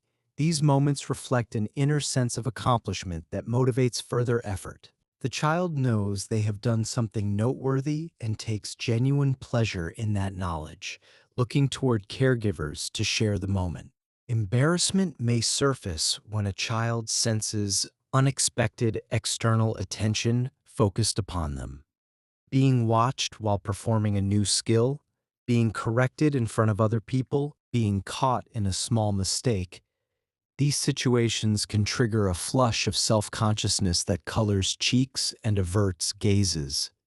The child may look away, cover their face with small hands, or seek to hide behind familiar legs. This discomfort signals growing awareness of social evaluation and a natural desire to be viewed positively. Shame-like reactions arise when social approval feels withdrawn or uncertain, leaving the child feeling exposed. The toddler who perceives disappointment in a caregiver's face may experience a sinking feeling, a wish to disappear, or somehow make amends. These early experiences of shame can be intense and confusing for young minds still learning to interpret social signals. Handled with sensitivity and warmth, such moments teach important lessons about social expectations without wounding fragile self-esteem. Emotional self-recognition in mirrors accompanies the rise of these self-conscious feelings in interesting ways. Around 18 months of age, many toddlers begin to recognize themselves in reflections with clear certainty. They touch a mark placed secretly on their nose, showing awareness that the image before them represents their own body. This milestone of self-recognition correlates closely with the emergence of self-conscious emotions, suggesting deep connections between self-awareness and emotional complexity. Variations in temperament influence the pace and pattern of emotional growth throughout early childhood. Some infants are naturally more cautious, hanging back when faced with novelty and needing time to assess new situations. Others approach new experiences eagerly, reaching out with curiosity and confidence from the very first encounter. These differences are present from birth and remain relatively stable over time, forming the essential foundation of individual personality. Temperament reflects biological reactivity interacting with environmental context in complex ways. The same experience may produce calm in one child and significant distress in another, depending on their inborn sensitivity and the support available to them. Understanding a child's particular temperament helps caregivers provide appropriate levels of stimulation and comfort. What soothes one infant may inadvertently overwhelm another. What excites one may leave the next feeling understimulated or bored. The concept of goodness of fit describes how well caregiving style matches a child's individual temperament. When there is alignment between a child's needs and the environment's offerings, development proceeds smoothly and naturally. The sensitive infant, whose caregiver provides gentle, predictable care, tends to thrive. The active toddler, whose family embraces physical play and movement, flourishes in their element. Goodness of fit is not about changing the child, but about thoughtfully adapting the caregiving environment. A comfortable fit allows the infant's inherent traits to develop within a supportive framework over time. The naturally cautious child, given patient time to warm up, gradually builds confidence at their own pace. The spirited child, offered appropriate outlets for abundant energy, learns to channel it productively toward meaningful activities. In both cases, the underlying temperament remains consistent, but it is shaped and supported by responsive, attuned caregiving. Mismatch moments often lead to mutual adjustment as understanding between caregiver and child grows deeper. When caregiver and child find themselves out of sync, friction and frustration can result for both parties. But these challenging moments also offer valuable opportunities for learning and adaptation. The parent who notices that their approach is not working can try something different and observe the results. The child who experiences patience and flexibility learns that relationships can accommodate differences gracefully. Both parties grow through the process of finding their way back to harmony. Early caregiving experiences shape how emotion and attachment intertwine through the fabric of daily life. The patterns established in infancy become templates for later relationships across the lifespan.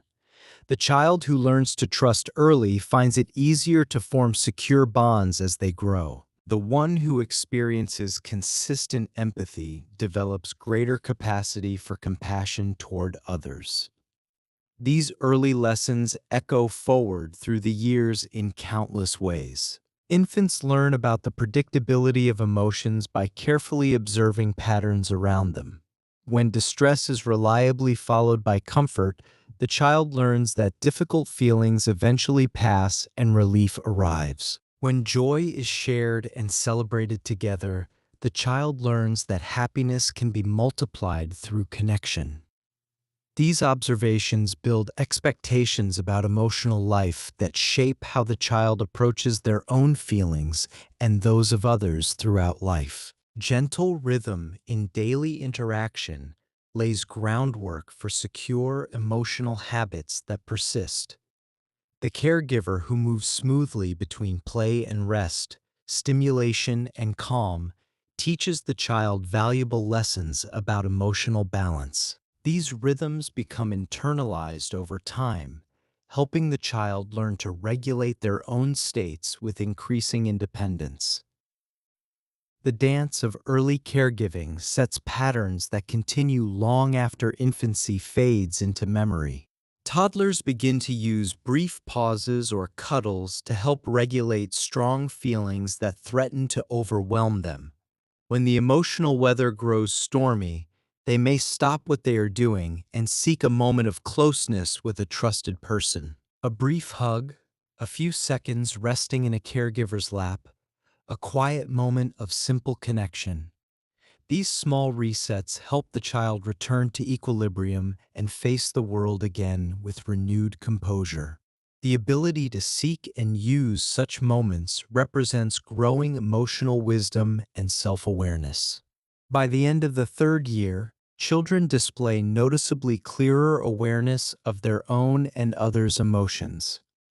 They can name feelings with growing vocabulary, recognize expressions across different faces, and sometimes even offer comfort to those in distress. The emotional world has become more navigable, its terrain more familiar and less frightening.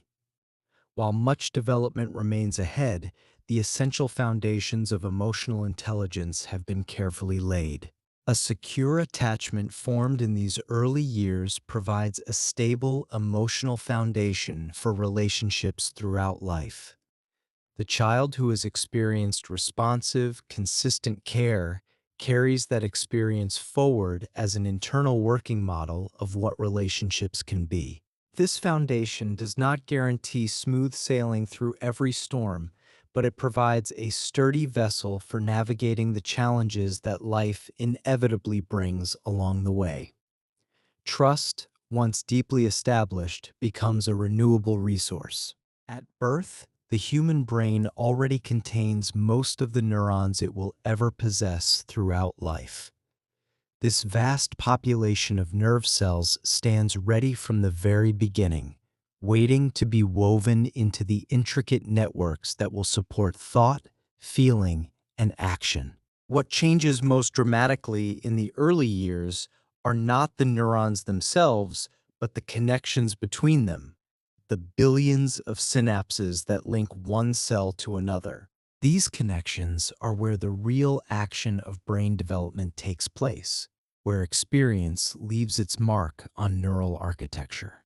Synapse formation happens at a remarkable pace during early childhood, allowing information to travel efficiently between brain cells across an increasingly complex network. In the first years of life, the brain produces synapses at a rate that far exceeds adult levels, creating connections at a pace that seems almost frantic in its intensity.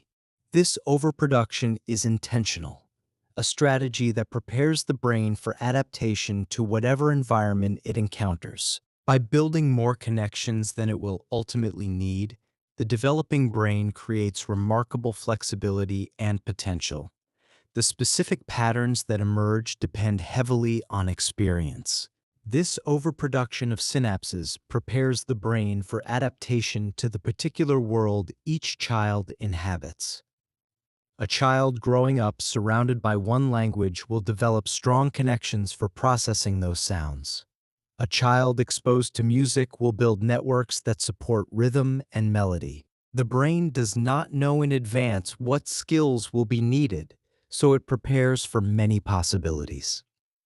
Experience then sculpts this neural abundance into something more refined. Synaptic pruning later removes connections that are seldom used, refining efficiency and focus.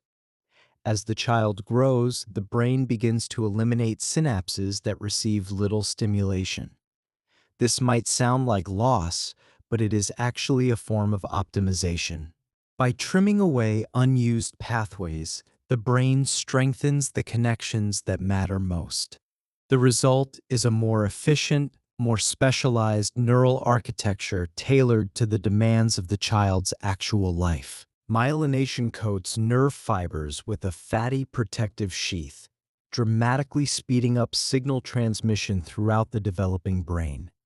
This process transforms the brain's communication system from a network of winding local roads into something more like a high-speed highway system. Signals that once traveled slowly along bare nerve fibers can now race along myelinated pathways at impressive speeds. This acceleration supports more complex thinking, faster reactions, and more coordinated movement as the child grows and develops new capabilities. Myelin growth follows an organized sequence, beginning in the sensory and motor regions of the brain. The areas responsible for processing sight, sound, and movement mature earlier than those involved in abstract reasoning or impulse control.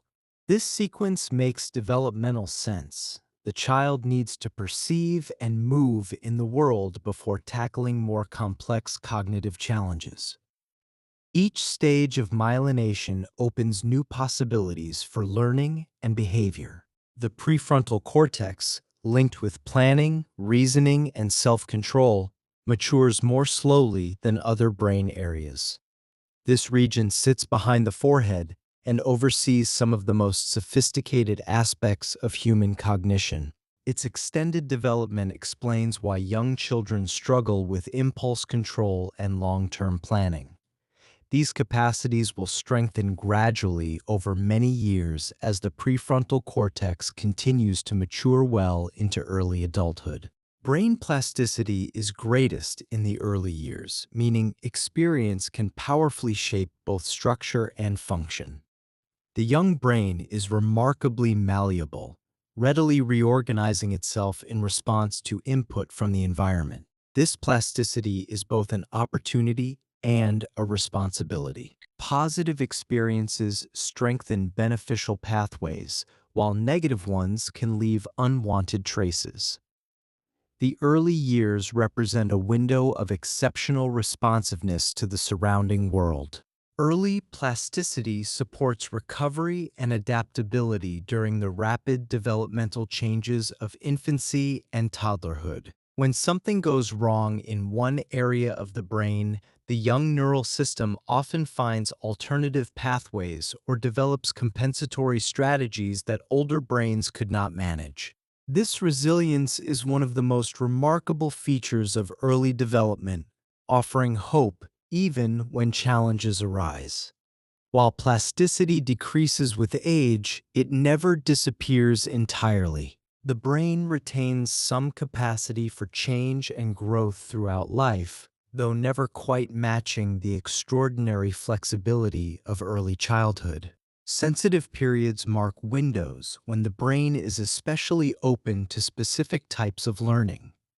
During these times, certain neural systems are primed to absorb particular kinds of information with unusual efficiency. For sensory and language systems, these sensitive periods occur primarily in the first few years. Exposure during these windows shapes development in ways that become increasingly difficult to replicate later. For sensory and language systems, these sensitive periods occur primarily in the first few years of life. Vision, hearing, and the foundations of language all develop most readily during early childhood. Children deprived of appropriate stimulation during these windows may face lasting challenges. This knowledge underscores the importance of rich, nurturing environments during the earliest stages of development. Sleep plays an essential role in memory consolidation and brain growth during infancy and beyond. While the child rests, the brain is far from idle. Sleep supports the consolidation of new learning, the pruning of unused connections, and the general maintenance of neural health. The many hours that infants spend sleeping are not wasted time, but active periods of brain development. Active brain patterns during sleep reinforce neural connections that formed while the child was awake. Recent experiences are replayed and strengthened during sleep, helping to transform fleeting impressions into lasting memories. This process explains why adequate sleep is so important for learning at any age, but especially during the rapid development of early childhood. As the brain develops, infant sleep becomes more structured with recognizable cycles and patterns. The irregular sleep of newborns gradually gives way to longer periods of nighttime rest with distinct stages of light and deep sleep. These changes reflect the maturation of brain systems that regulate sleep and wakefulness. By the end of the first year, many infants have established more predictable sleep patterns. Early vocalizations, called cooing, begin as gentle experiments with sound and breath. These soft sounds usually appear around 2 months of age, emerging as the infant discovers the pleasure of producing noise. Cooing often consists of vowel-like sounds, open, melodic, and seemingly effortless. These early utterances are the first steps on the long road to language. Cooing often conveys contentment and invites social exchange even before language truly exists. The cooing infant seems to be reaching out, initiating interaction through sound. Caregivers typically respond with their own vocalizations, creating early dialogues that prefigure conversation. These exchanges teach the infant about turn-taking and the social nature of communication. Babbling follows cooing as infants produce repeated consonant-vowel sounds such as ba or da with increasing confidence. This stage usually appears around 6 months and represents a significant advance in vocal control and coordination. The infant is now practicing the fundamental building blocks of speech, combining sounds in increasingly complex and varied ways. Interestingly, babbling sounds remarkably similar across different language environments in the early stages, suggesting a universal developmental pattern that transcends cultural boundaries. Only gradually does babbling begin to take on the specific characteristics of the language the child hears around them. Canonical babbling marks the stage of rhythmic, repetitive syllables that resemble the cadence and melody of actual speech.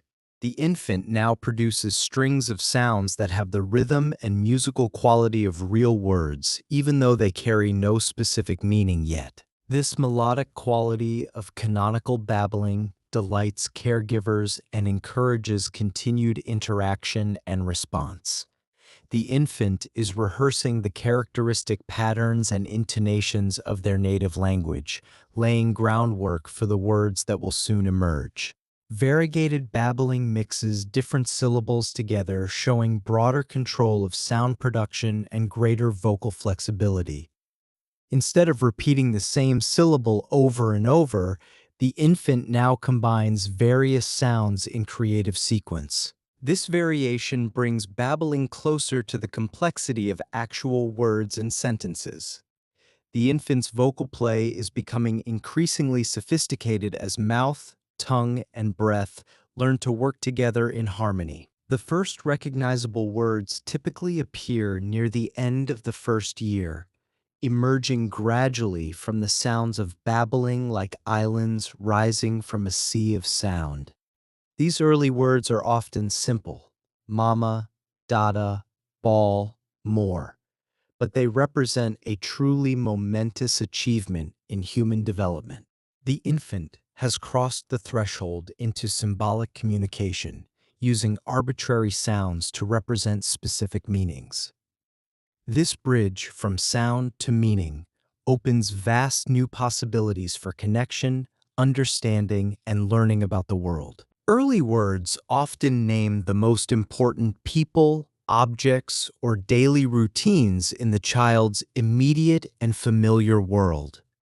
Mama and Dada typically appear first, followed by words for food, pets, toys, and other constants of daily life. These early vocabulary choices reveal what matters most to the child: the people who provide comfort, the objects that bring pleasure, the activities that structure each day.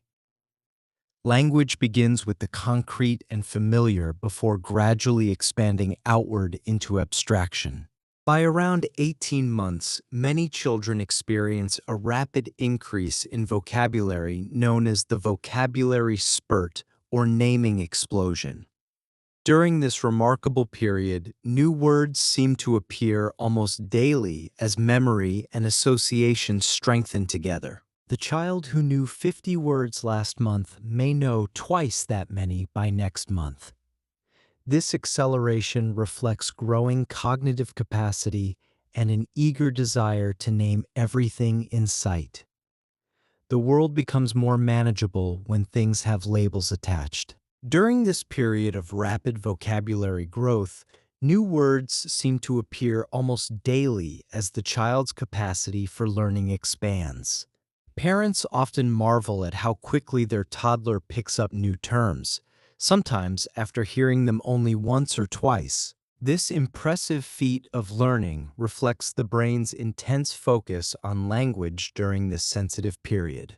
The child is building a mental dictionary at astonishing speed, filing away words for future use in communication and thought. Two-word combinations like more milk or go outside mark the true beginning of simple grammar and sentence structure. The child is no longer limited to single-word utterances, but can now combine elements to express more complex meanings. These early combinations follow predictable patterns, typically an action word paired with a person or object. Even at this simple level, the child is grasping fundamental principles of language organization. Telegraphic speech omits small connecting words but expresses meaning with remarkable clarity and efficiency. Just as telegrams once stripped messages to essential content to save costs, toddler speech strips language to its core components while still conveying the intended message. Want cookie expresses the desire clearly, even without articles or pronouns filling in the grammatical gaps. This efficient communication style demonstrates that the child understands the fundamental purpose of language, to convey meaning from one mind to another, even before mastering all its formal conventions and intricate rules.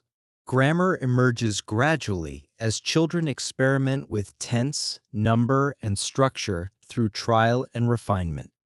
The toddler who says "I goed" or "2 foots" is not making random errors but applying logical rules to irregular cases. These overgeneralizations show that children are actively constructing mental grammar rather than merely imitating what they hear.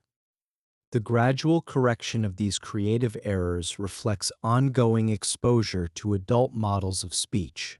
Receptive language, the ability to understand what others say, usually develops ahead of expressive language. Infants comprehend far more words than they can produce, responding appropriately to requests and questions they cannot yet answer. This gap between understanding and production is normal and eventually narrows as speaking skills catch up. Caregivers who recognize this disparity can engage children in rich conversation even before the child can fully respond. Infants often comprehend far more words than they can yet pronounce or produce clearly. The child who cannot say ball may still look toward the ball when asked, demonstrating comprehension despite limited expression. This understanding provides a foundation for later speaking, ensuring that words have meaning before they gain voice. The vocabulary children can recognize always exceeds the vocabulary they can produce, sometimes by a considerable margin. Gestures like waving goodbye or pointing complement early words and support shared understanding between child and caregiver. Before language fully blossoms, gestures serve as a bridge to communication. The child who points at the cookie jar is expressing a desire as clearly as any words could. These nonverbal signals remain important even after speech develops, adding emphasis and nuance to verbal communication throughout life. Pointing behaviors reveal a growing awareness that communication can direct another person's attention toward objects and events. The child who points is not merely indicating interest, but actively trying to share that interest with someone else. This represents a sophisticated understanding of other minds, the recognition that another person has their own focus of attention that can be redirected. Pointing is a small gesture with enormous cognitive implications for social development. Joint attention occurs when a child and caregiver focus on the same object or event at the same time, sharing an experience. This triangular relationship, child, caregiver, and object, forms the basis for much early learning. When both parties attend to the same thing, language naturally attaches to shared experience. The word ball spoken while both look at a ball creates a clear connection between sound and meaning in the child's mind. Shared attention moments strengthen language learning and deepen social connection between infant and caregiver. These episodes of joint focus are not merely pleasant, they are educational. The child learns vocabulary more efficiently when attention is aligned with the caregiver's words. Social connection deepens when experiences are shared rather than merely parallel. Joint attention weaves language and relationship together in ways that benefit both. The rhythm of natural conversation begins with turn-taking in coos, smiles, and simple words long before true dialogue develops. Infants learn early that communication involves exchange. One person acts, then the other responds in kind. This back-and-forth pattern, established in the earliest interactions, forms the foundation for all future conversation and social exchange. The child who learns to wait their turn in cooing will carry that essential skill into verbal exchanges throughout life. Early turn-taking in vocalizations lays the groundwork for future dialogue and listening skills that will serve the child throughout life. The parent who pauses after speaking, allowing the infant space to respond, is teaching a fundamental lesson about communication. These early exchanges may seem simple, but they establish patterns that will govern conversations for decades to come. Good listeners are made, in part, through these early turn-taking experiences. Infants imitate sounds to practice phonetic patterns and to participate in social harmony with caregivers. When the caregiver makes a sound and the infant echoes it, both are engaged in a form of play that also serves learning. Imitation allows the child to practice producing sounds in a supportive context. The caregiver's delighted response encourages further attempts, creating a positive cycle of vocal experimentation and shared enjoyment. Imitation extends beyond sound to include gestures and facial expressions, forming a broad and versatile channel for learning. The child who waves after seeing a wave or who sticks out their tongue after seeing this modeled is learning through copying. This imitative capacity allows children to acquire behaviors without explicit instruction. They absorb the actions of those around them, gradually building a repertoire of socially appropriate responses. Through repetition of observed actions, infants refine both motor and cognitive coordination simultaneously in an elegant process. Each time a child imitates, they are practicing control over their own body while also strengthening mental representations of the action. This dual benefit makes imitation an remarkably efficient learning strategy. The brain learns the movement while the mind learns the concept, all in a single integrated act of copying what has been observed and internalized. The concept of object permanence develops when infants realize that things continue to exist even when they can no longer be seen. For young infants, out of sight truly seems to mean out of mind. A toy hidden under a blanket simply ceases to exist in their experience. But gradually, sometime in the second half of the first year, the understanding dawns that objects persist even when invisible. This realization transforms how the child relates to the physical world. Once the idea of object permanence forms, searching behaviors reveal sophisticated mental representation beyond immediate perception.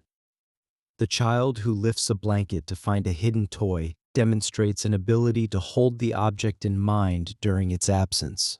This mental representation is a cognitive achievement of considerable importance, marking a significant milestone in intellectual development. The child can now think about things that are not present, opening the door to memory, planning, imagination, and all the cognitive activities that require holding absent objects in mind.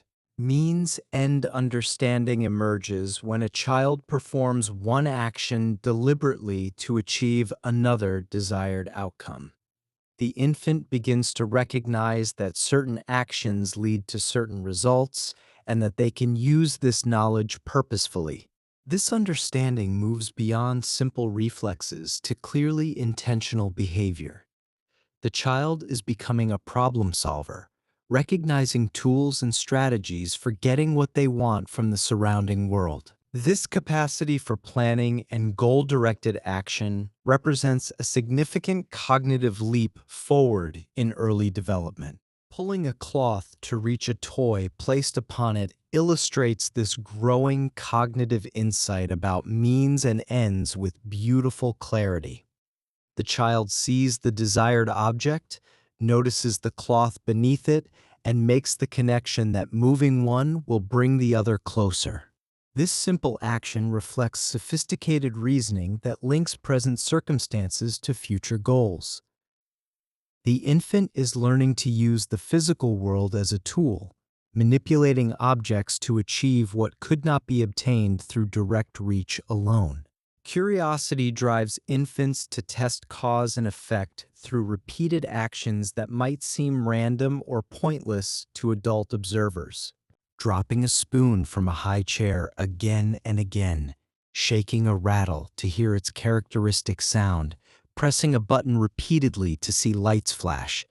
These experiments teach the child how the world works in reliable and predictable ways.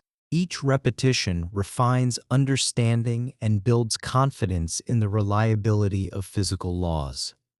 The infant is a scientist in the purest sense, testing hypotheses through action and careful observation of what follows.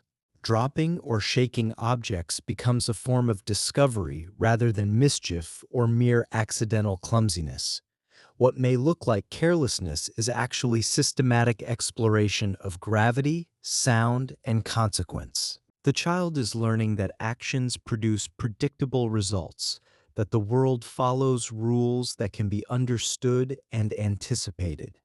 This knowledge forms the foundation for all future learning about physics, logic, and cause-effect relationships throughout life. Simple problem solving unfolds through cycles of trial and error that fundamentally characterize early cognitive development. The child encounters an obstacle, tries one approach, fails, adjusts, and tries again. Each failure provides information that guides the next attempt. This iterative process teaches persistence and flexibility, two qualities that will serve the child well throughout life. The path to success is rarely straight, and early experiences teach this valuable lesson. Persistence in exploration reflects increasing confidence in learning through action and repeated attempts at mastering new challenges. The child who keeps trying after initial failure is demonstrating a growth mindset before those words have any meaning to them. This willingness to engage with challenge rather than retreat from it predicts success in many domains of life.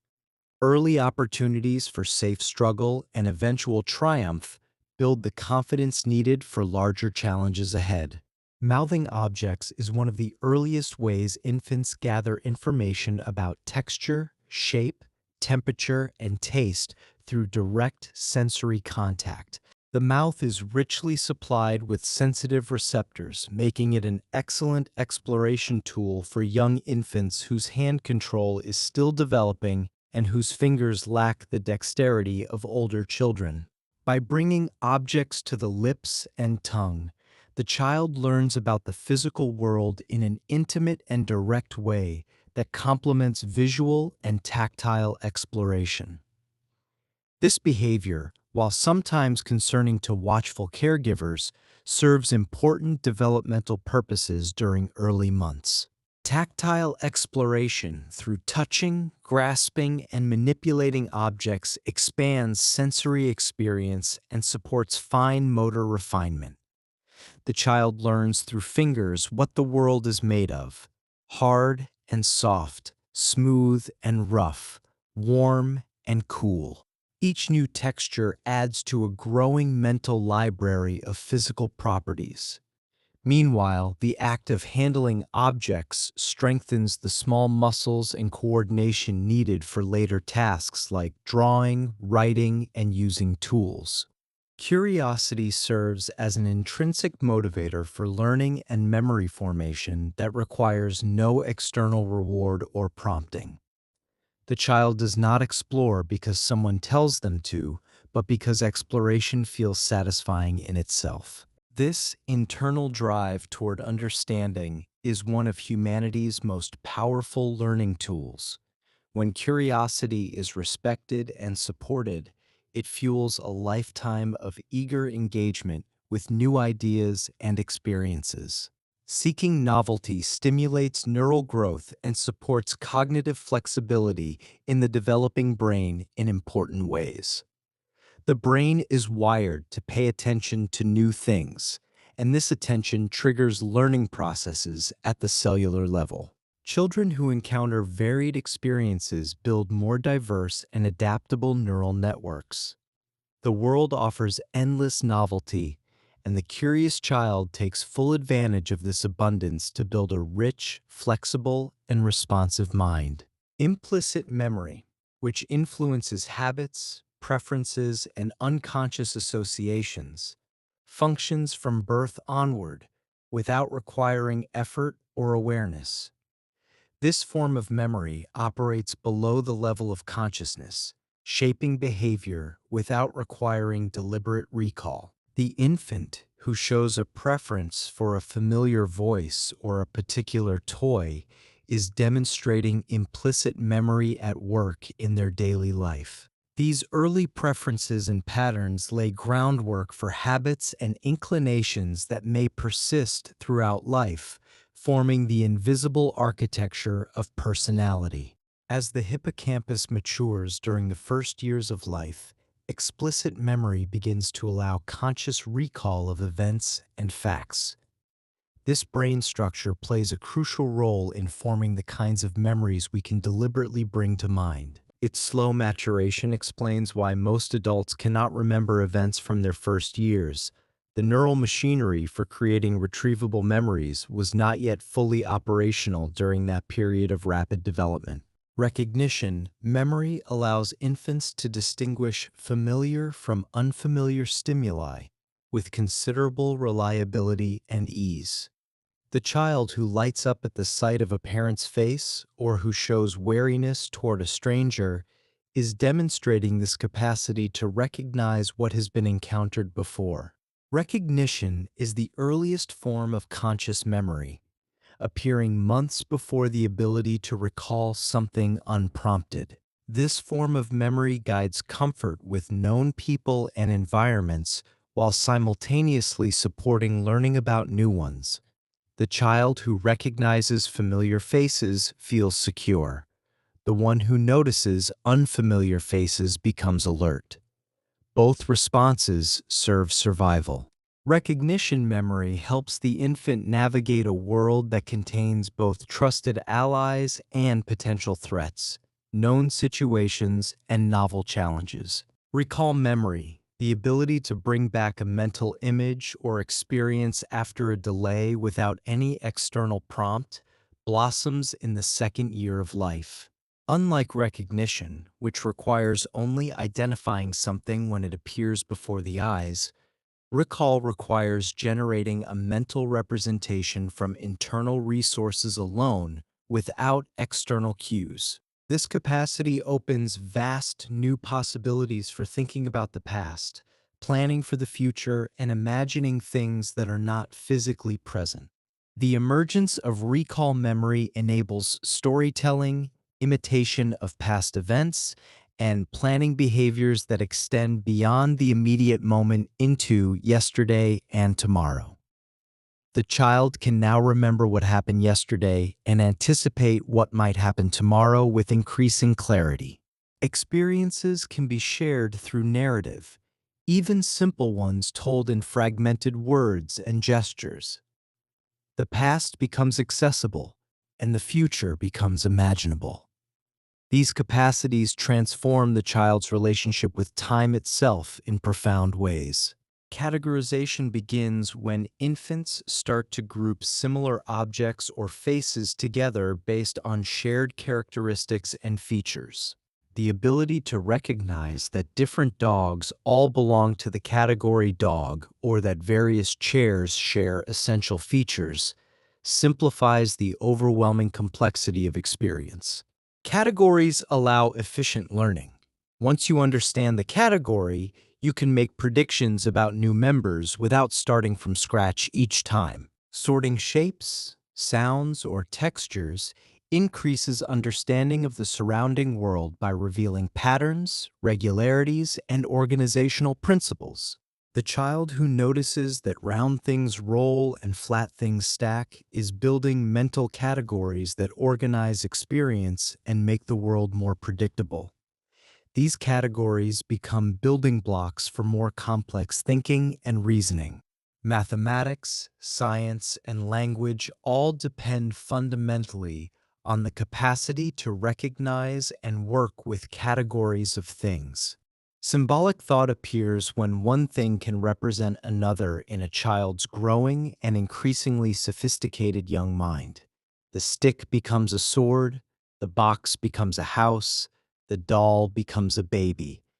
This capacity for representation marks a major cognitive milestone. The child is no longer limited to the literal properties of objects, but can assign them new meanings through imagination.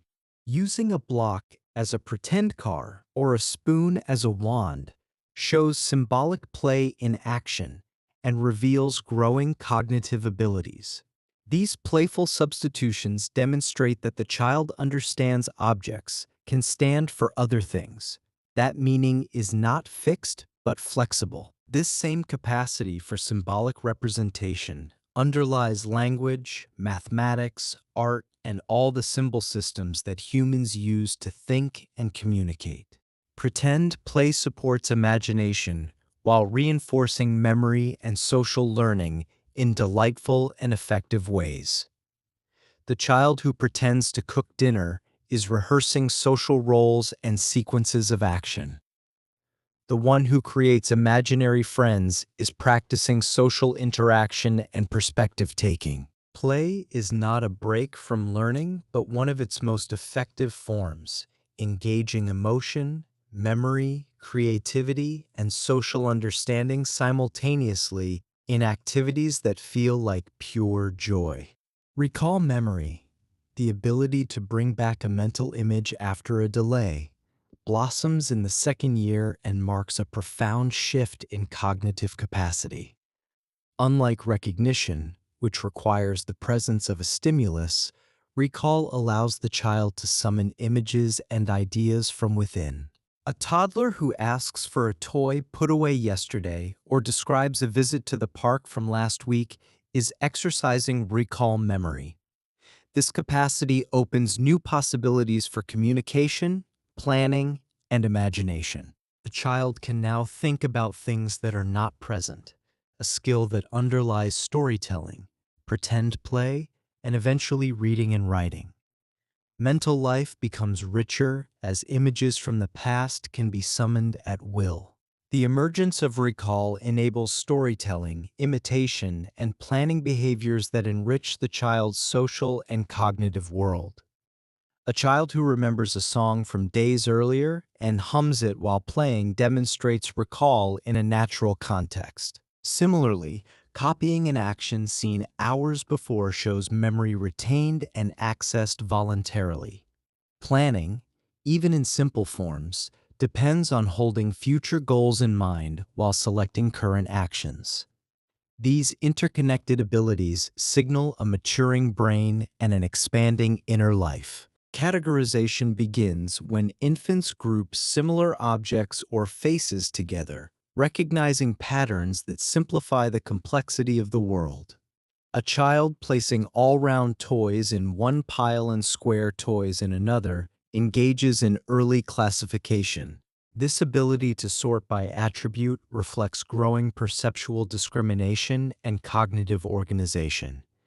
Categories reduce mental effort required to understand new experiences, allowing the child to apply existing knowledge to novel situations. The stuffed bear encountered for the first time can be recognized as similar to other soft toys, making it less strange. Sorting shapes, sounds, or textures increases understanding of the surrounding world and supports language development in meaningful ways. When a child learns that certain objects share a common name, categorization and language reinforce each other. The word ball applies to many different round objects, teaching that categories can include variation. This flexibility of thought prepares the child for abstract reasoning and generalization. Each act of sorting and naming builds the conceptual framework through which future learning will be organized. Symbolic thought appears when one thing can represent another in a child's mind, opening the door to imagination and language. A stick becomes a sword, a cardboard box becomes a spaceship, and a doll becomes a baby to be fed and cared for.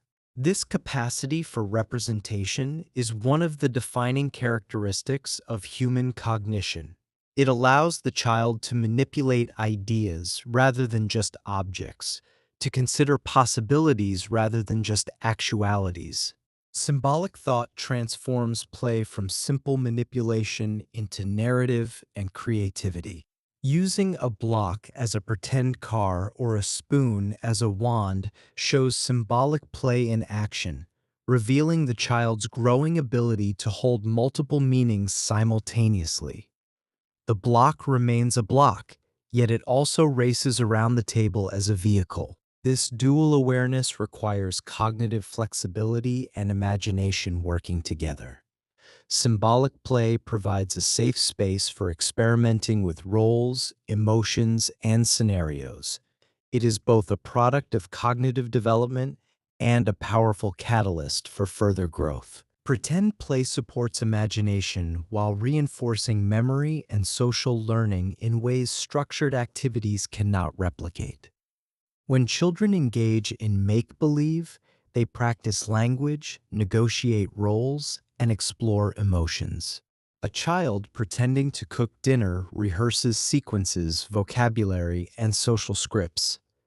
The freedom of pretend play allows experimentation without real consequences. Through imagination, children come to understand perspectives other than their own, laying groundwork for empathy and cooperation.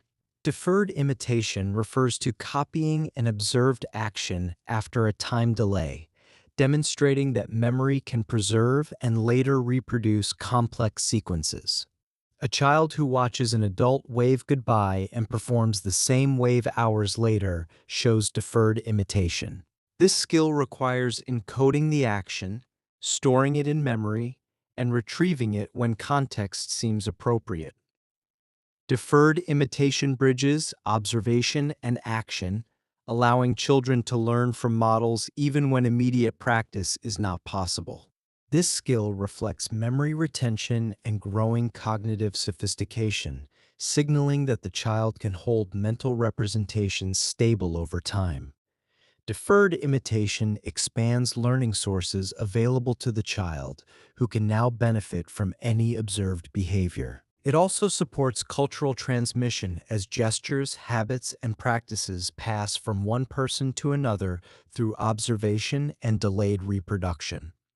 The child becomes an active participant in social learning. Repeated exploration strengthens pathways between sensory and cognitive systems, ensuring frequently used connections become more efficient. Each time a child handles a favorite toy or returns to a beloved book, neural circuits are reinforced. This repetition is not boredom but consolidation, a process through which tentative knowledge becomes reliable skill. The brain prioritizes connections used often, pruning away those neglected.